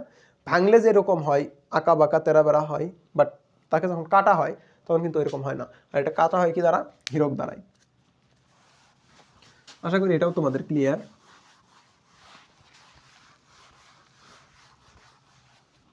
পরেরটাতে আসো। Sodium, magnesium, iron, calcium, copper ইত্যাদি মৌল লক্ষ্য করলে দেখা যায় এরা চকচকে উজ্জ্বল। এগুলো পিটিয়ে লম্বা করা যায়। এগুলো বিদ্যুৎ সুপরিবাহী, তাপ প্রয়োগে এগুলো দ্রুত উত্তপ্ত হয়। এগুলো আয়নিক বন্ধন বিশিষ্ট যৌগ। যৌগ গঠন ছাড়াও এগুলোর মধ্যে ধাতব বন্ধন বিদ্যমান।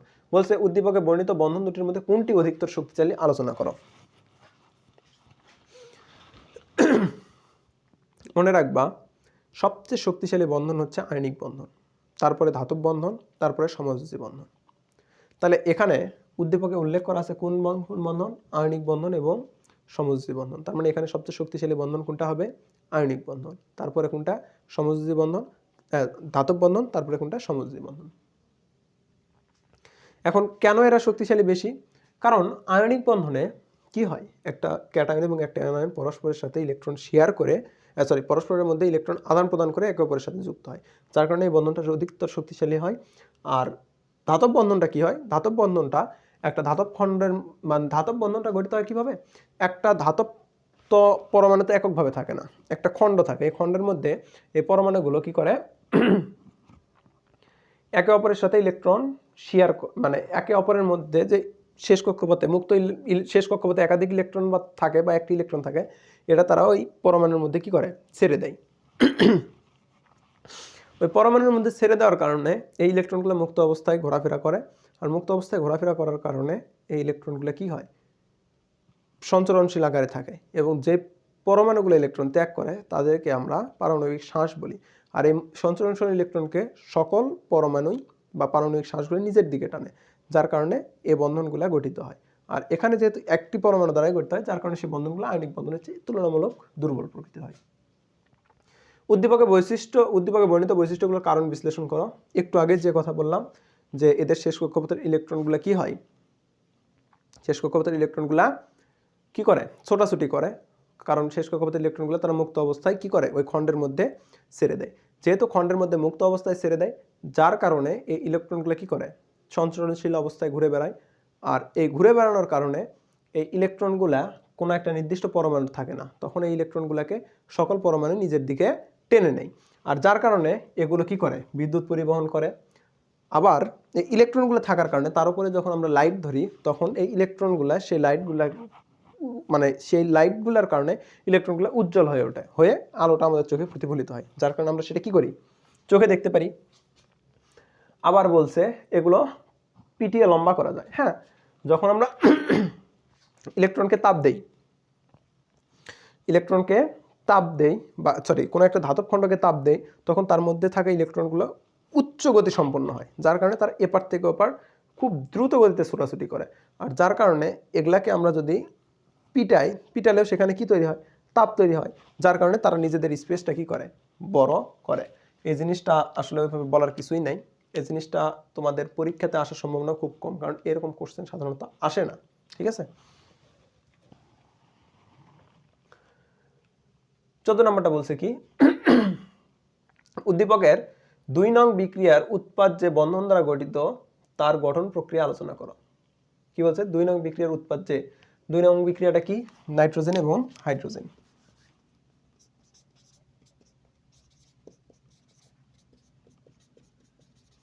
এই বিক্রিয়াটা আমি প্রথমেই এটার গঠন প্রণালী দেখাইছি, এটা তোমাদের হোমওয়ার্ক, কারণ এটা আমি প্রথমেই দেখাইছি। 1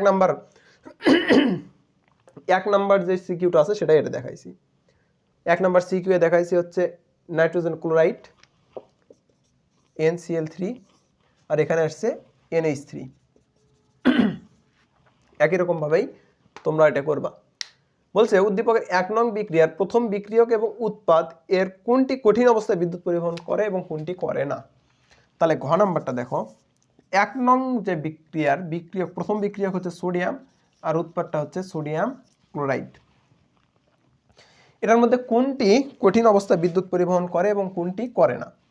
সোডিয়াম ক্লোরাইড কঠিন অবস্থায় বিদ্যুৎ পরিবহন করে না, কারণ বিদ্যুৎ পরিবহনের জন্য ধনাত্মক এবং ঋণাত্মক প্রান্তের সৃষ্টি হওয়া লাগে। সোডিয়াম ক্লোরাইড যখন যৌগ অবস্থায় থাকে তখন এদের মধ্যে কোনো ধনাত্মক এবং ঋণাত্মক প্রান্তের সৃষ্টি হয় না, এদের টোটালটার যোজনী কত 0। কিন্তু সোডিয়াম পরমাণু বিদ্যুৎ পরিবহন করে। এখন কথা হচ্ছে কিভাবে করে। সোডিয়াম একক পরমাণু আকারে থাকে না, সোডিয়াম একটা ধাতব খণ্ড আকারে থাকে। হ্যাঁ, আর এই ধাতব খণ্ডের মধ্যে সকল সোডিয়াম পরমাণুই তাদের শেষ কক্ষপথের ইলেকট্রনগুলা কি করে, ওই খণ্ডের মধ্যে মুক্ত অবস্থায় ছেড়ে দেয়। যখন এই ইলেকট্রনগুলা খণ্ডের মধ্যে একবার মুক্ত অবস্থায় ছেড়ে দেয়, ধরো যে এই সোডিয়ামটা ইলেকট্রনটাকে ছেড়ে দিল, বাট এই ছেড়ে দেওয়ার পরেও এই ইলেকট্রনটাকে সে আর এককভাবে নিজের দিকে টানতে পারে না, তখন সবাই একে নিজের দিকে আকর্ষণ করে। সবগুলোর ক্ষেত্রেই তাই, সবাই নিজের দিকে কি করবে, আকর্ষণ করবে, যার কারণে এই ইলেকট্রনগুলা মুক্ত অবস্থায় ছোটাছুটি করবে। এই ইলেকট্রনগুলোকে বলা হয় সঞ্চরণশীল ইলেকট্রন। আর এই যে পজিটিভ চার্জযুক্ত যে পরমাণু বা আয়ন, এগুলাকে বলা হয় পারমাণবিক শ্বাস। এই যে সঞ্চরণশীল মুক্ত ইলেকট্রনগুলো আছে, এগুলা এই ধাতব পাত্রের মধ্যে কি করতে থাকে বা ধাতব খণ্ডের মধ্যে ছোটাছুটি করতে থাকে। ফলে আমরা যদি তার মধ্যে দিয়ে বিদ্যুৎ প্রবাহ করাই, এদিক দিয়ে যদি পজিটিভ চার্জ প্রবেশ করাই, তাহলে এদিক দিয়ে ইলেকট্রনগুলো কি হবে, ধীরে ধীরে বের হবে। ফলে আমরা কিভাবে এটা পারবো যে এই পাশে তার যদি আমরা আচ্ছা পজিটিভ চার্জ নেগেটিভ চার্জ দিয়ে না বোঝাই, যদি তার এ পাশে আমরা একটা বিদ্যুৎ প্রবাহ দেই, তাহলে এর মধ্যে যে ইলেকট্রনগুলো আছে এই ইলেকট্রনগুলা এ পাশে যদি নেগেটিভ চার্জ দেয় বেশি, তাহলে কি এ পাশে যে ইলেকট্রনগুলো আছে সেগুলো ওই পাশে গিয়ে জমা হবে না। ফলে এই দিক দিয়ে কি হবে, ইলেকট্রনগুলো বের হয়ে যাবে না, বের হয়ে যাবে। এবং এর মধ্যে যেগুলো ছাড়ছে এই ইলেকট্রনগুলা, এগুলা কি করতে থাকবে, এগুলা পুনরায় তাদের কি স্থান পরিবর্তন করতে থাকবে। আর যেহেতু তাদের স্থান পরিবর্তন করতে থাকবে, সুতরাং তারা কি করবে, বিদ্যুৎ পরিবহন করবে। আশা করি এই জিনিসটা তোমরা বুঝতে পারছো। এটা হচ্ছে ধাতব বন্ধনের ব্যবহার, মানে ধাতব বন্ধনের ব্যাখ্যা। সুতরাং এটা তোমাদের আসার সম্ভাবনা নাই, ঠিক আছে।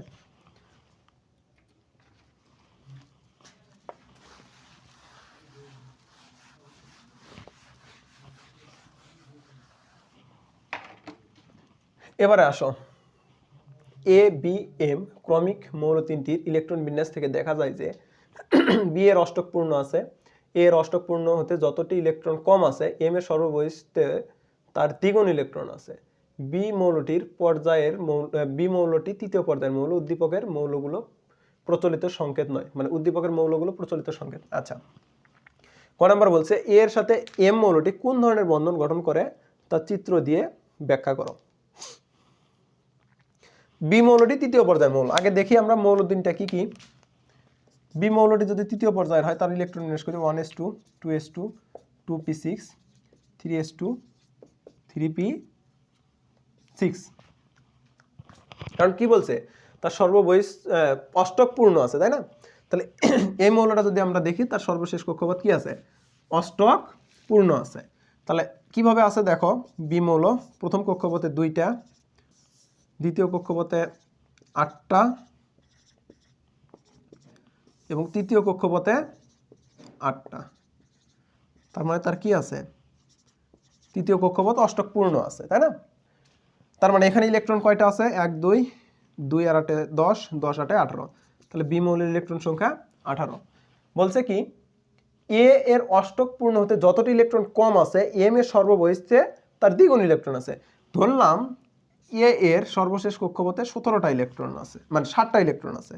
তার মানে 7টা যদি শেষ কক্ষপথে থাকে, এখানে একটা কমবে, তাহলে 7 17 হবে। আর এম এর সর্ববহিষ্ঠে তার দ্বিগুণ, তার মানে ওখানে যদি একটা কম থাকে এখানে 2টা বেশি থাকবে, তাহলে 18 2 বেশি কত 20, তাহলে 17 কত ক্লোরিন আর্গন আর 20 হচ্ছে ক্যালসিয়াম। তাহলে আমরা মৌল তিনটা কি কি পাইলাম, ক্লোরিন আর্গন এবং ক্যালসিয়াম। বলছে এ এর সাথে এম মৌলটি কোন ধরনের বন্ধন গঠন করে চিত্রের মাধ্যমে দেখাও। ক্যালসিয়াম ও ক্লোরিন কি ধরনের বন্ধন গঠন করে সেটা দেখাইতে বলছে। ক্যালসিয়ামটা হচ্ছে ক্যাটায়ন, ক্লোরিনটা হচ্ছে অ্যানায়ন গঠন করবে। তাহলে এটা কি ধরনের বন্ধন গঠন করবে, এটা আশা করি তোমরা সবাই পারবা। বলছে উদ্দীপকের মৌল তিনটি একই পর্যায়ভুক্ত কিনা এবং এদের পর্যায়বৃত্ত ধর্ম ব্যাখ্যা করো। এখন এরা একই পর্যায়ভুক্ত কিনা, এদের ইলেকট্রন বিন্যাস করলেই পারবা। ইলেকট্রন বিন্যাস করে দেখবা একই পর্যায়ভুক্ত কিনা, অবশ্যই হবে না, এই দুইটা একই পর্যায়ের হবে, এটা আলাদা পর্যায়ের হবে। এবং এদের পর্যায়বৃত্ত ধর্ম ব্যাখ্যা করতে বলছে। পর্যায়বৃত্ত ধর্ম বলতে এদের পারমাণবিক আকার, ইলেকট্রন আসক্তি, তড়িৎ ঋণাত্মকতা, তারপরে হচ্ছে ধাতব ধর্ম, অধাতব ধর্ম, এই জিনিসগুলো ব্যাখ্যা করতে বলছে। তো এই জিনিসগুলো তোমরা এখানে ব্যাখ্যা করবা সুন্দরভাবে। এটা চতুর্থ অধ্যায়ের কোশ্চেন, চতুর্থ অধ্যায় এটা পড়াইছি, তোমরা সুন্দর করে চতুর্থ অধ্যায়ের ক্লাসটা করলে এটা বুঝতে পারবা। এটা তোমাদের নোটে লিখে তোমরা গ্রুপে জমা দিবা।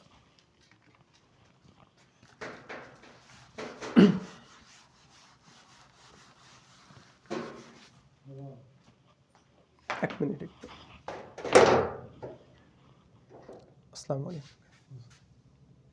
বললি ওই ছেলে খুলে দিবি বলছি, তুমি যখন যাবা। হ্যাঁ ওই রমত লোক আছে এক ছেলে, ওরা আমাকে বলবে নি, আমি খুলে দেবো, তালা মারি তুমি। ঠিক আছে, ওই ছেলে খুলে দিবি। ঠিক আছে।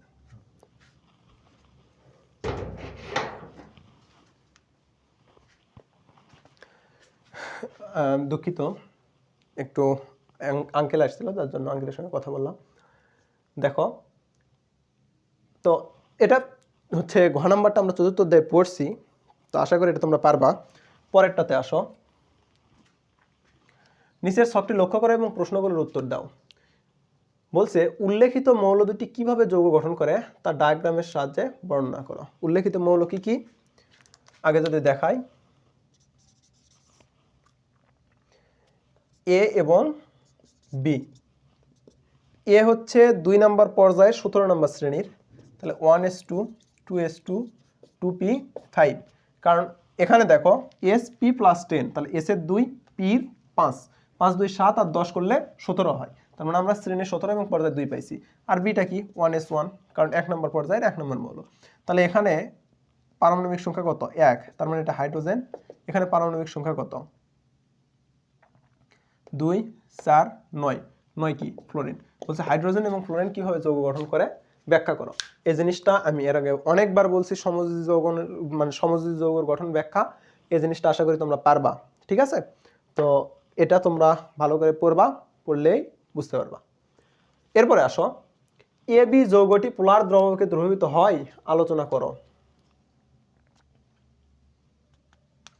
এ বি যৌগটি পোলার দ্রাবকে দ্রবীভূত হয় আলোচনা করো। মানে বলছে যে এ বি দ্রাবকটি পোলার দ্রাবকে কি দ্রবীভূত হয় আলোচনা করো। হাইড্রোজেন ফ্লোরাইড একটা কি ধরনের যৌগ? সমযোজী যৌগ। কি ধরনের যৌগ?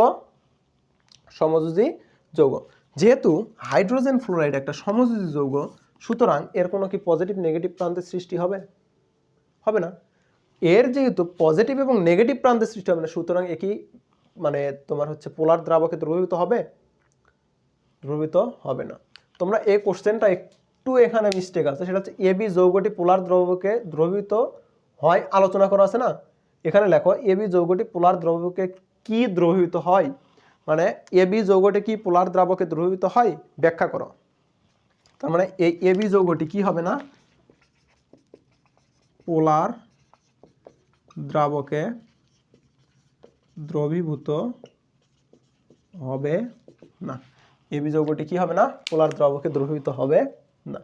তো এটাও আশা করি তোমরা পারবা। এরপরে দেখো, নিচের উদ্দীপকটি পড়ো এবং প্রশ্নগুলোর উত্তর দাও।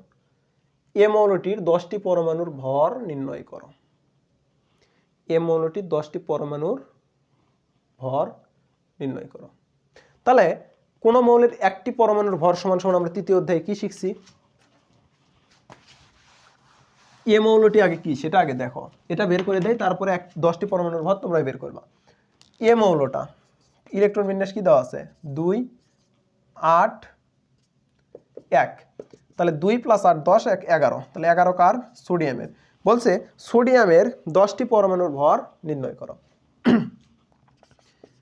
একটি পরমাণুর ভর আমরা কি জানি, প্রোটন গুণন প্রোটনের প্রকৃত ভর যোগ নিউট্রন গুণন নিউট্রনের প্রকৃত ভর। ওই সূত্র দিয়ে একটি পরমাণুর ভর বের করবা। তাহলে ওটা যদি একটি পরমাণুর ভর হয়, 10টি পরমাণুর ভর কি হবে 10 দ্বারা গুণন করতে হবে। যারা পারোনি তারা আমাদের তৃতীয় অধ্যায়ের ক্লাসটা করে আসো, তাহলে এই জিনিসটা খুব সুন্দরভাবে পাবা। খ ঘ নাম্বারটা বলছে কি এ এবং বি যুক্ত হয়ে কোনো যৌগ গঠন করলে তাতে কি ধরনের বন্ধন বিদ্যমান থাকবে। তাহলে এটা তো পাইলাম সোডিয়াম, বিটা কি আসো 2 8 7, তার মানে 2 + 8 + 7 কত হবে 17। ঠিক আছে, এইরকম ইলেকট্রন বিন্যাস দেওয়া থাকলে ভালো করে শোনো, এইরকম ভাবে ইলেকট্রন বিন্যাস দেওয়া থাকলে সবগুলো ইলেকট্রন যোগ করলে যে সংখ্যাটা পাবা সেটাই হচ্ছে ওই মৌলের পারমাণবিক সংখ্যা। ঠিক আছে, এইরকম ইলেকট্রন বিন্যাস থাকলে যে সংখ্যাটা পাবা সেটাই হচ্ছে ওই মৌলের পারমাণবিক সংখ্যা। তো এইভাবে তোমরা পারমাণবিক সংখ্যাগুলো বের করে মৌল দুইটা বের করবা। তাহলে 17 কার ক্লোরিনের। তাহলে সোডিয়াম এবং chlorine, sodium plus chlorine, sodium chloride যে যৌগটা হবে এটা কি ধরনের যৌগ হবে, কিভাবে বন্ধন গঠন করবে, এরা কি, এদের বৈশিষ্ট্য কিরকম হবে সব পড়াইছি, এগুলা সব পড়াইছি। সুতরাং আশা করি তোমরা সব পারবা, এটা তোমাদের বাড়ির কাজ। দেখো কোশ্চেন কিন্তু একই রকমই হচ্ছে, সব কোশ্চেন কিন্তু রিপিট হয়ে একই রকমই হচ্ছে। তাহলে আলটিমেটলি যে প্রথমে যে কয়েকটা টপিক বলছিলাম ওই কয়েকটা টপিক যদি তোমাদের দখলে থাকে এই চ্যাপ্টার তোমাদের কাছে পান্তা ভাত। দেখো বলছে নিচের যৌগগুলো লক্ষ্য করো এবং প্রশ্নগুলোর উত্তর দাও। বি এবং সি মৌল দ্বারা গঠিত যৌগের বন্ধন প্রকৃতি ব্যাখ্যা করো। আবার সেম বন্ধন প্রকৃতি মানে মৌলটা কি ধরনের বন্ধন গঠন করে সেটা বলছে, আমরা ওটা দেখে নিয়ে আসো। বলছে কি এ মৌলটার ক্ষেত্রে বলা আছে গ নাম্বারটা, হ্যাঁ আগে মৌল তিনটা আমরা আগে আইডেন্টিফাই করি।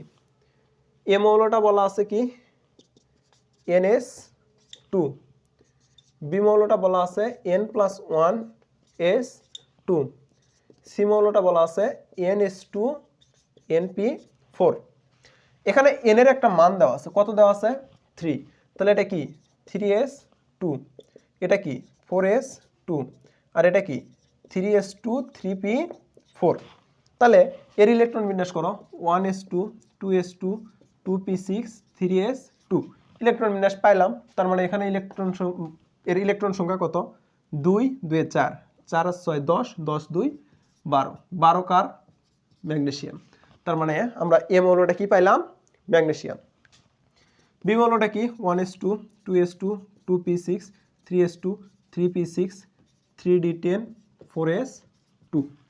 তাহলে এটা কি মৌল দেখো 10 10 আর হচ্ছে 10 10 20 20 28 28 আর হচ্ছে 2 জিঙ্ক 30, কারণ কি আমরা জানি 30 কার জিঙ্কের, লিখেই দেই 30 কার জিঙ্ক।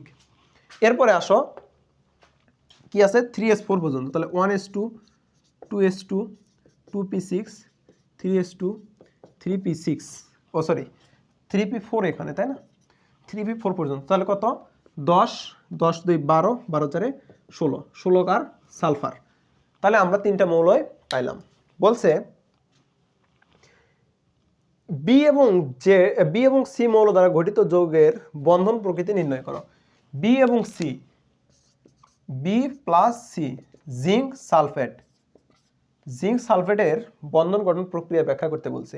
এই জিনিসগুলো তোমরা চিত্র দাগাবা, চিত্র দাগায় করবা। আমি আর এই জিনিসগুলো রিপিট করতে চাচ্ছি না, কারণ আমি যদি একই জিনিস বারবার পড়লে তোমাদেরও বিরক্ত লাগবে। বন্ধন প্রকৃতি সমজ যে আয়নিক সবই দেখাইছি, তোমরা এটা ব্যাখ্যা করবা। বলছে এসি এবং বিসি এর মধ্যে কোনটি পানিতে অধিকতর দ্রবণীয়, তোমার নিজের যুক্তিতে আলোচনা করো। এসিটা কি ম্যাগনেসিয়াম সালফেট, আর হচ্ছে বিসিটা কি জিঙ্ক সালফেট। দেখো ধাতু এবং অধাতু পরস্পরের সাথে যুক্ত হলে সেটা কি ধরনের গঠন মানে যৌগ গঠন করে, আয়নিক যৌগ। আর অধাতু হলে সমযোজী যৌগ। এখন একই পর্যায়ের যদি মৌলগুলো একই পর্যায়ের হয় বা পর্যায় সারণীর বাম ডান হয়, বাম এবং ডান, তাহলে বামের মৌলগুলো বেশি ধাতব ধর্ম দেখাবে আর ডানের মৌলগুলো বেশি অধাতব ধর্ম দেখাবে। তাহলে অবশ্যই যারা বেশি ধাতব ধর্ম দেখাবে তারা কি হবে, মানে শক্তিশালী ক্যাটায়ন গঠন করবে। যারা কম ধাতব ধর্ম দেখাবে তারা কি কম শক্তিশালী ক্যাটায়ন গঠন করবে। যেহেতু এখানে বামের মৌলটা ম্যাগনেসিয়াম এবং ডানের মৌলটা জিঙ্ক, সুতরাং এখানে ক্যাটায়নটা শক্তিশালী ক্যাটায়নকে গঠন করবে ম্যাগনেসিয়াম। আর ক্যাটায়নটা শক্তিশালী হলে সে কি বেশি শক্তিশালী বন্ড গঠন করবে, অ্যানায়নের সাথে বেশি শক্তিশালী বন্ড গঠন করবে, যার কারণে সেটা কি বেশি শক্তিশালী আয়নিক যৌগ গঠন করবে। আর আমরা জানি কি আয়নিক যৌগ পানিতে বেশি দ্রবণীয়, সুতরাং আমরা বলতে পারি ম্যাগনেসিয়াম সালফেট এবং জিঙ্ক সালফেটের মধ্যে ম্যাগনেসিয়াম সালফেটটা হচ্ছে বেশি শক্তিশালী আয়নিক যৌগ, সুতরাং ম্যাগনেসিয়াম সালফেটটা পানিতে বেশি দ্রবণীয় হবে। আশা করি বুঝাইতে পারছি কথাটা। আর জিঙ্ক সালফেটের গঠনটা তোমরা বাসায় করবে, এটা হোমওয়ার্ক।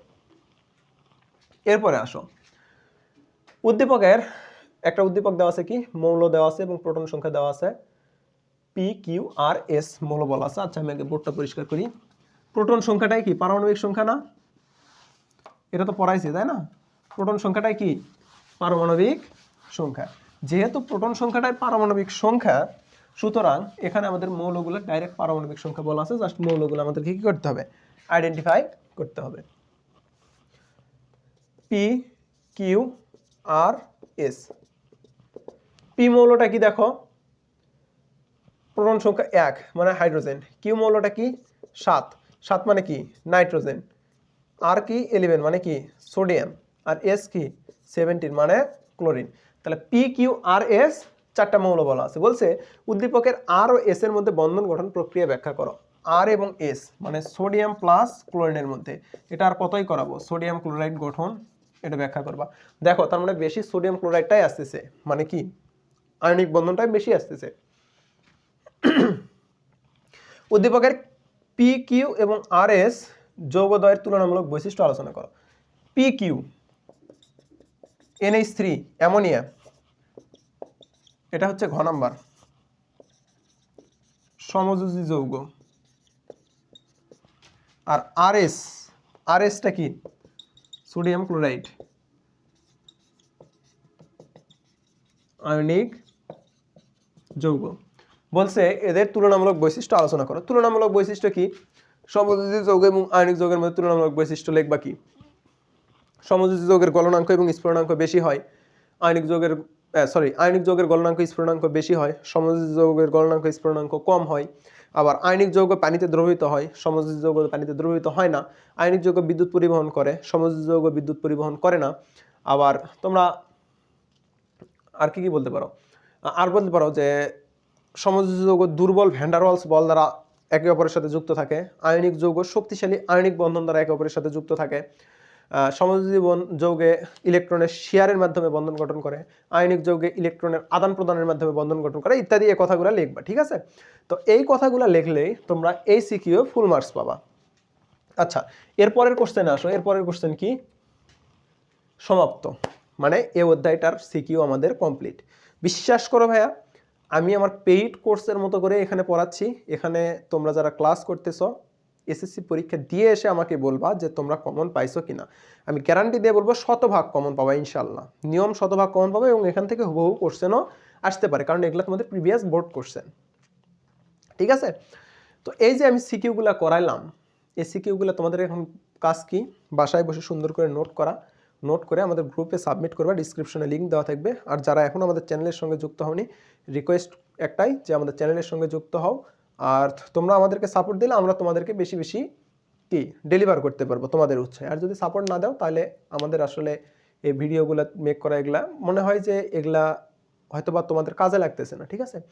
সো ভিডিওটা কেমন লাগলো অবশ্যই লাইক করে এবং কমেন্টের মাধ্যমে জানাবা যে ভিডিওটা তোমাদের কেমন লাগলো। এবং যদি ভালো লাগে তাহলে তোমাদের বিভিন্ন যে গ্রুপগুলো আছে এবং ফ্রেন্ডদের মাঝে শেয়ার করে ছড়িয়ে দিও, যাতে তারাও উপকৃত হয়। এবং তোমাদের এই ক্লাসগুলো আমি আবারও বলতেছি, 2-3 দিন লেট হওয়ার কথা থাকলেও দীর্ঘ 10 দিনের মতো লেট হয়ে গেছে, এই জন্য আমি আন্তরিকভাবে দুঃখিত। এখন ইনশাআল্লাহ রেগুলার ক্লাস আসবে। সো তোমরা যুক্ত হয়ে যাও।